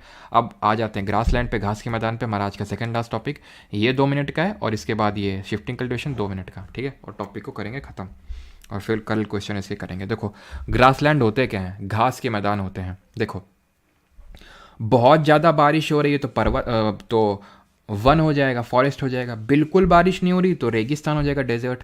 बीच का अगर हो रहा है, यानी कि इतनी भी बारिश नहीं हो रही कि बड़े बड़े बड़े बड़े पेड़ हमें देखने को मिले, इतनी कम भी बारिश नहीं होगी, कुछ एकदम सन्नाटा पसरा हुआ, ये भी नहीं है, थोड़ी बहुत होती है, वहाँ पे हो जाते हैं ग्रासलैंड, घास के मैदान। इनको 2 कैटेगरी में डिवाइड करते हैं, एक तो ट्रॉपिकल और दूसरे टेम्परेट, ठीक है। ट्रॉपिकल और टेम्परेट, मुझे पता है थोड़ा सा आपको थकावट आ रही होगी, बिकॉज मुझे भी थोड़ी थोड़ी आ रही है, लेकिन थोड़ा सा और कंट्रोल कर लो, है ना, थोड़ा सा। तो ट्रॉपिकल और टेम्परेट, तो ट्रॉपिकल और टेम्परेट हमने किस बेसिस पे डिवीजन कर दिया? तो जो फॉरेस्ट हमें ट्रॉपिकल इलाकों में देखने को मिल रहे हैं, tropic of cancer, tropic of capricorn, जो ग्रासलैंड, घास के मैदान ट्रॉपिकल रीजन्स में पाए जाते हैं, उनको ट्रॉपिकल ग्रासलैंड बोल देंगे, सिंपल। और जो टेम्परेट एरिया में देखने को मिल रहा है, ये हमारा शीतोष्ण नॉर्थ टेम्परेट हो गया और ये साउथ टेम्परेट हो गया। तो यहाँ जो देखने को मिल रहा है उनको टेम्परेट ग्रासलैंड यानी कि शीतोष्ण घास के मैदान बोल देते हैं। तो यहाँ कौन कौन से हैं? यहाँ पे सवाना पाए जाते हैं, गेस करिए कहाँ पे होते हैं ये, किस कॉन्टिनेंट में? यहाँ पे कंपोस होते हैं, यहाँ पे लानोस होते हैं, यहाँ पे थानोस होते हैं, सब कोई होता है, ठीक है। तो ये कहाँ पे होता है? ये अफ्रीका में होता है, ठीक है, अफ्रीका में। सावाना बोलते हैं इनको, अफ्रीका ग्रासलैंड में। कंपोस में अगर बात करें तो ब्राज़ील में, बी से ब्राज़ील और सी से कंपोज, BC करके याद रख सकते हैं आप, ठीक है। लानोस ऐसे याद कर लो, जो वेनेजुएला में जो थानोस था वो वेनेजुएला से था, वेनेजुएला का था वो, ठीक है। तो खैर मैंने तो ये थानोस आनोस वाली मुझे मूवी कुछ समझ नहीं आती है, ठीक है। काफ़ी लोगों को क्रेज़ रहता है लेकिन मेरे को बिल्कुल ही पल्ले नहीं पड़ती तो ये है मूवी, वैसे जनरली वैसे ठीक है, मतलब बहुत ही सिलेक्टेड लगती हैं, ठीक है। क्योंकि मैंने एक बार वासेपुर देख ली थी और वासेपुर में हमारे एक थे, उनका नाम मुझे याद नहीं आ रहा, जो बोलते हैं जब तक हिंदुस्तान में सिनेमा है लोग ऐसे ही डैश बनते रहेंगे ठीक है। तो वेनेजुएला में लानोस बोलते हैं और ये दोनों कंट्रीज़ ये हमारे साउथ अफ्रीका की कॉन्टिनेंट की हैं, दक्षिण अमेरिका की है, ठीक है। हमारी लास्ट क्लास पूरी वर्ल्ड ज्योग्राफी पे ही डेडिकेटेड रहेगी, मतलब world geography in this map पे। टेम्परेट अगर बात करें तो इसमें काफ़ी सारे होते हैं, जैसे कि अलग कलर से कर देते हैं, प्रेरीज, स्टेपीज, फेल्ट्स, इनको फेल्ट प्रोनाउंस करते हैं, वेल्ड नहीं बोलते हैं, ठीक है, लेकिन प्रोनाउंस करने के लिए थोड़ी ना आएगा। डाउन्स, DOWNS, राइटिंग का कारण आप समझ सकते हैं क्यों ऐसा है। पुस्ताज, ठीक है, और पंपास और न्यू कैडबरी डेयरी मिल्क ठीक है, न्यू कैंटरबरी। प्रेरीज की अगर बात करें तो ये नॉर्थ अमेरिका में, ठीक है, नॉर्थ अमेरिका में प्रेरीज के नाम से जाने जाती हैं। स्टेपीज के नाम से ये एशिया और यूरोप में, यूराल माउंटेन रेंजेस के आसपास। अच्छा यूराल बताओ यंग फोल्ड है कि ओल्ड फोल्ड है? एशिया और यूरोप के में, ठीक है। फेल्ट साउथ अफ्रीका में, डाउन्स आपके ऑस्ट्रेलिया में, ऑस्ट्रेलिया ऐसे याद कर लो, ऑस्ट्रेलिया नीचे है ना, डाउन्स ना हो तो इस पर मैंने वीडियो बना रखी है, grassland across the world search करोगे, grassland across the world Parmar SSC, तो एक शॉर्ट वीडियो मिल जाएगी, 1 मिनट के अंदर आप सारी ट्रिक याद कर लोगे। जैसे कि मैं आपको, ऐसे कैंप लगाने गए आप, ब्राज़ील वालों ने मना कर दिया कैंप नहीं लगा पाओगे, ठीक है। सब आना, जब फ्री का होता है अफ्रीका तो हम बोलते हैं सॉरी सब लोग आना, सब आना, ठीक है, ऐसे करके उसमें मैंने ट्रिक बताई आपको। पुश्ताज आपकी हंगरी में है, पुश्ताज हंगरी में है। अब मुझे पता है बहुत सारे हैं लेकिन मैं आपको सेलेक्टिव बता दूंगा कि ये तो एकदम भूलना ही मत, जो सबसे ज़्यादा पूछा था। अर्जेंटीना, भाई टीना को आपने बोला पासा, ठीक है, अर्जेंटीना, पासा, पास, ठीक है, पास। न्यू कैडबरी डेयरी मिल्क, ऐसे याद, ये क्या था भाई, सॉरी ये न्यू कैंटरबरी नहीं है, ये कैंटरबरी है और ये है न्यूजीलैंड में, ये सिर्फ कैंटरबरी है, न्यू नहीं है इसमें, कैंटरबरी होगा और ये न्यूजीलैंड में, तो इसको आप न्यू कैडबरी करके याद कर सकते हो, न्यू कैडबरी, न्यूजीलैंड, ठीक, क्लियर। अब इसमें कुछ इंपॉर्टेंट चीज़ें हैं, जैसे कि जो हमारी प्रेरीज हैं, प्रेरीज, इनको wheat granaries of the world के नाम से जानते हैं, बिकॉज यहाँ पे नॉर्थ अमेरिका में, यूएसए वगैरह में बहुत ज़्यादा गेहूं का प्रोडक्शन होता है वीट का, प्रेरीज ग्रासलैंड्स के आसपास, तो इसलिए इनको वीट ग्रैनरीज बोलते हैं, wheat granaries of the world. ठीक, और ये जो सवाना है ना, सब आना, अफ्रीका होता है तो सब आता है, सब आना, ठीक है। तो सवाना को यहाँ पे हम बिग गेम कंट्रीज़ के नाम से इनको जानते हैं, ठीक है। बिग गेम कंट्रीज़ के नाम से इसलिए जानते हैं बिकॉज यहाँ पे पोचिंग बहुत होती है। पोचिंग क्या होती है? जो जानवरों को मारा जाता है उनकी टस्क के लिए या फिर उनकी स्किन के लिए, उसको पोचिंग बोलते हैं, ठीक है। तो ये चीज़ है, क्लियर। अब आ जाते हैं अपने आखिरी टॉपिक पे। यहाँ तक किसी कोई डाउट तो नहीं है? एक बार बता दो, फिर हम लोग अपने आखिरी टॉपिक पे इसको वाइंड अप करते हैं। अभी शिफ्टिंग कल्टिवेशन। कमेंट क्यों नहीं आ रहे यार? अच्छा यार, ये मानना पड़ेगा यार, उतने लोग टिके हुए हैं आज एकदम, मतलब इधर से उधर नहीं हुए स्टूडेंट, मानना पड़ेगा यार, ठीक है। इसके लिए मैं आपकी सराहना करता हूँ, आपके विल पावर की दाद देता हूँ, आपको सल्यूट मारता हूँ। अल्फ़ा अल्फ़ा यहाँ में मिलती हैं, इसमें अर्जेंटीना वाला जो पंपास होता है ना, पंपास में देखने को मिलती है, ग्रास होती है, उसको बोलते हैं अल्फ़ा अल्फ़ा ग्रास, ठीक है। अल्फ़ा अल्फ़ा ग्रास होती है और ये न्यूट्रिएंट रिच ग्रास होती है, बहुत अच्छे न्यूट्रिएंट्स देखने को मिलते हैं पंपास में। और अब मैं तुम्हें बताता हूँ कि तुम भूल सकते नहीं हो इनको, जो मैं अभी बता रहा हूँ, बाकी को भूल उनको ही मत भूलना, लेकिन ये इम्पॉर्टेंट है। एक सेकेंड रुको यार। एक तो ये प्रेरीज स्टेपीज, ठीक है, डाउन्स पंपास, ठीक है, सवाना कंपोस, इनको एकदम रट डालना, ठीक है। चलो अब आ जाते हैं शिफ्टिंग कल्टीवेशन होता क्या है, बस तुरंत अब ख़त्म करते हैं इसको। शिफ्टिंग कल्टीवेशन होता है, पता है मुझे, जब मैं बोलता हूँ ना तो मुझे अपने बचपन की याद आ जाती है, ट्यूशन वाली। ट्यूशन के जो हमारे टीचर हुआ करते थे, एक ही टाइम पे ट्यूशन लगाया था, बस बस ख़त्म कर रहे हैं बेटा, बस बस। और वहाँ पे मुझे नींद की झपकियाँ आ रही होती थी, और भाई साहब 2 मिनट की जो झपकी होती थी क्या रिलीफ देती थी। फिर ऐसा लगता था सारा संसार एक तरफ और मेरी नींद एक तरफ। चाहे मुझे कोई कितना भी मार ले, लेकिन नींद तो में जो मज़ा होता था ना वो क्लास के टाइम पे, आए है। तो उम्मीद है कि आप लोग सो नहीं रहे होंगे। शिफ्टिंग कल्टीवेशन पे आते हैं, तो इसको बोलते हैं शिफ्टिंग कल्टीवेशन। नाम में ही शिफ्टिंग कल्टीवेशन में होता यह है कि इसको मोस्टली ट्राइब करती हैं across the world and in India also. Tribe क्या होती है, उनका कोई परमानेंट घर नहीं होता है, इसलिए वो क्या करते हैं कि जैसे उनको कुछ उगाना होता है तो वो एक पार्ट ऑफ लैंड को कवर करेंगे, मतलब हटा क्लियर करेंगे। फॉरेस्ट वहाँ पे होगा, बहुत सारे पेड़ होंगे तो उसको क्लियर कर देते हैं, वो क्लियर इन द सेंस काट देंगे, काटने के बाद जला देंगे। तो उन्होंने काटा स्लैश जला दिया, बर्न, तो इसीलिए शिफ्टिंग कल्टीवेशन को स्लैश एंड बर्न कल्टीवेशन के नाम से भी जाना जाता है, ठीक है। तो उससे अभी ये इन्होंने पार्ट ऑफ लैंड छोड़ी क्यों? ताकि जो उसकी प्रोडक्टिविटी चली गई, क्योंकि इन्होंने काट दिया, गेहूं चावल सब उगाया इन्होंने खाने वाला, एक टाइम पे प्रोडक्टिविटी चली जाएगी उसकी, ठीक है, क्योंकि खाद वगैरह तो ये सब डालते नहीं, क्योंकि उनके पास होता ही नहीं है ना। ऐसा तो है नहीं कि उनको सप्लाई हो रही है, वो बहुत कटे हुए हैं। और मैंने अब मुझे याद आ रहा कि मैंने तुमसे पूछा था ट्राइब, जरावा, सेंथलीज, ओंगेज, ये सब अंडमान निकोबार की ट्राइब है। तो ये लोग क्या है, वो तो बहुत ही एक्सट्रीम ट्राइब है, उनके बारे में तो कभी और डिस्कस करेंगे। तो ये लोग ये क्या है, कट करके फिर और पार्ट ऑफ लैंड में चले जाएंगे, सो दैट इसको अपनी फर्टिलिटी या फिर जो फिर से रिप्लेनिश हो जाए। तो इसलिए क्योंकि क्वेश्चन आया था एसएससी जेई में, ये पूछा था कि क्यों ये पार्ट ऑफ लैंड को छोड़ देते हैं, सो दैट लैंड को अपनी प्रोडक्टिविटी फिर से उसको वापस ले आए। तो अब हम इसके नेम्स पढ़ेंगे, हमें उतना ज़्यादा लेना देना नहीं है उससे कि भाई क्या कैसे, बस हमें नेम्स पता होना चाहिए। तो हम पहले डिस्कस कर लेते हैं यहाँ पे जगह, हाँ ठीक है। Across the world, across the world, इसमें ट्रॉपिकल टेम्परेट नहीं करना है हमें, ठीक है। अक्रॉस दी वर्ल्ड में इसको डिफरेंट नेम से जाना जाता है, जैसे कि आप कमेंट बताएंगे। इंडोनेशिया में किस नाम से जाना जाता है? दूसरा, मेक्सिको में किस नाम से जाना जाता है? तीसरा, श्रीलंका में किस नाम से जाना जाता है? चौथा, ठीक है, ब्राज़ील में किस नाम से जाना जाता है? पांचवा, वियतनाम में किस नाम से जाना जाता है? सॉरी, यहाँ पे छठवां है हमारा वेनेजुएला, यहाँ पे किस नाम से जाना जाता है? वेनेजुएला वाला उतना इंपॉर्टेंट नहीं है, ठीक है, तो देख लेना, अगर याद हो तो ठीक, नहीं तो इग्नोर मारना। इंडो पाक की लड़ाई होती रहती है, लड़ांग। एम से मेक्सिको, एम से मिल्पा, ठीक है, मिल्पा। और श्रीलंका में लोग ऐसे मतलब याद कर सकते हो, कोई ऑफेंड नहीं होगा, मतलब लोग जैसे काले होते हैं तो मतलब लोग छेना खा रहे हैं यहाँ पे, सो दैट वो गोरे हो जाएं इस तरह से, छेना एकदम सफ़ेद होता है ना, तो इस तरह से। ब्राज़ील की अगर बात करें तो रोका, मतलब ऐसे याद कर लो कि ब्राज़ील में शिफ्टिंग करने तुम गए, पेड़ वेड़ काटने, शिफ्टिंग कल्टिवेशन रोक लिया गया तुमको, या फिर ब्राज़ील में तुम्हारे दोस्त का रोका हो रहा है। ट्रिक तो और भी दिमाग में आ रही, लेकिन उसको बता नहीं सकते।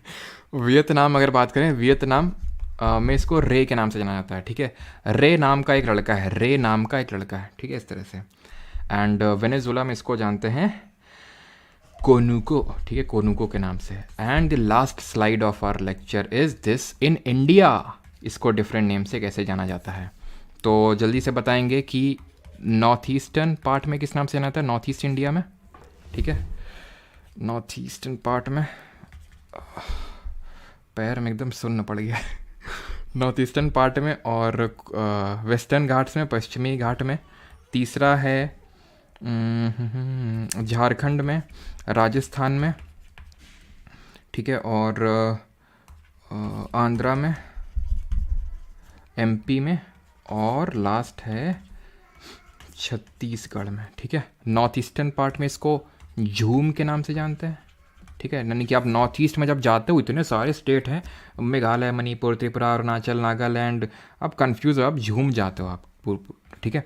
पश्चिमी घाट में अक्षय कुमार जो है अपने मूव्स दिखा रहा है, कुमारी के नाम से जानते हैं। झारखंड, खंड खंड हो गया यानी टूट गया, यानी जब कोई चीज़ टूट जाती है तो बच्चे रोने लगते हैं, कुरुवा, ठीक है।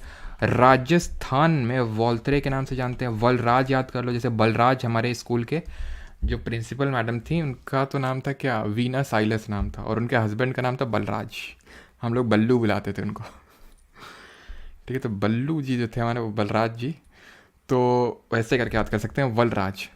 आंध्र प्रदेश में पोडू या फिर पेंडा, ऐसे याद करो। यहाँ का क्लासिकल डांस पता होगा सबको, पढ़ा तो नहीं अभी हमने, लेकिन फिर भी पता होगा, कुचिपुडी, पुडी, पोडू, पेंडा, ये सब आंध्रा का हो गया।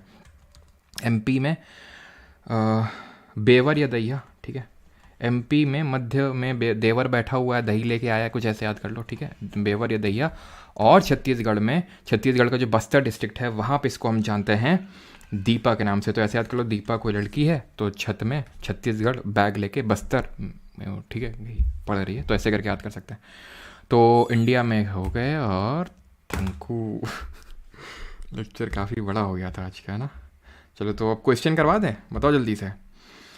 चलो भाई क्वेश्चन कर लेते हैं जल्दी से। हाँ, तो वो तो मजाक कर रहे हैं, तुमको क्या लगा क्वेश्चन नहीं करवाएंगे हैं? आज तक कोई लेक्चर हुआ जिसमें मैंने क्वेश्चन ना करवाया हो, तो आज कैसे जाएगा फिर। चलो क्वेश्चन कर लेते हैं।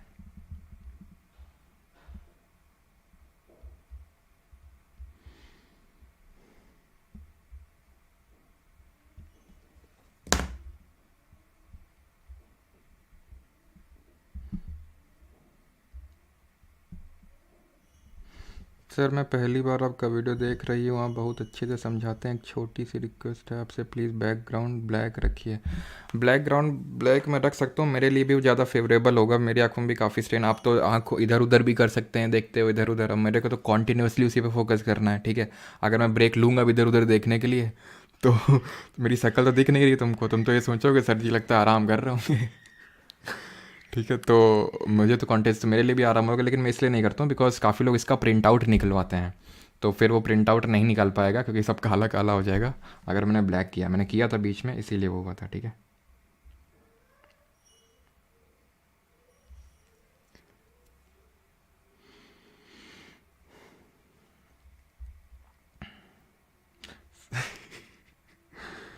अरे नहीं नहीं, चलो कोई नहीं, कल कर लेते हैं क्वेश्चंस, ठीक है। चलो भाई, धन्यवाद सभी को इतने लंबे समय तक के लिए जुड़े, धन्यवाद। और सभी के विल पावर को मैं सलाम करता हूँ, दाद देता हूँ कि आप लोग इतने लंबे टाइम तक जुड़े रहे, है ना। थैंक यू टू ऑल, धन्यवाद। मिलते हैं कल। कल सॉयल टॉपिक करेंगे, और एक और टॉपिक है कोई छोटा सा, और उसके अलावा सॉयल टॉपिक और जो कल एक और टॉपिक करेंगे उसके क्वेश्चन, और आज के टॉपिक के क्वेश्चन रहेंगे, ठीक है। थैंक यू टू ऑल, धन्यवाद सभी को, जय हिंद। बाकी जो लोग बैच वगैरह में एनरोल करना चाहते हैं तो परमार अकेडमी ऐप डाउनलोड करके, या फिर www.parmaracademy.in वेबसाइट है। एसएससी जीके बैच 2.0 है, ठीक है। एसएससी जीके बैच 2.0 काफ़ी स्टूडेंट रिकॉर्डेड में कर लेते हैं, फिर से बोलते हैं सर शिफ्ट कर दीजिए, तो रिकॉर्डेड में बीच में रिकॉर्डेड लिखा होगा और ये सबसे टॉप पे है, ठीक है। बाकी इस लेक्चर को क्योंकि ये लंबा था तो बिल्कुल मैं इसको आधे घंटे नहीं 1 घंटे के लिए प्राइवेट पब्लिक रखूँगा, ठीक है। कोई दिक्कत नहीं है, आप आराम से कर सकते हो, आराम से खाना वाना खा के भी कर सकते हो, कोई दिक्कत नहीं है। नहीं होगा तो मैं 1.5 घंटे के लिए कर दूँगा, आप आराम से खाना खा लेना उसके बाद तक, है ना। ठीक है, थैंक यू।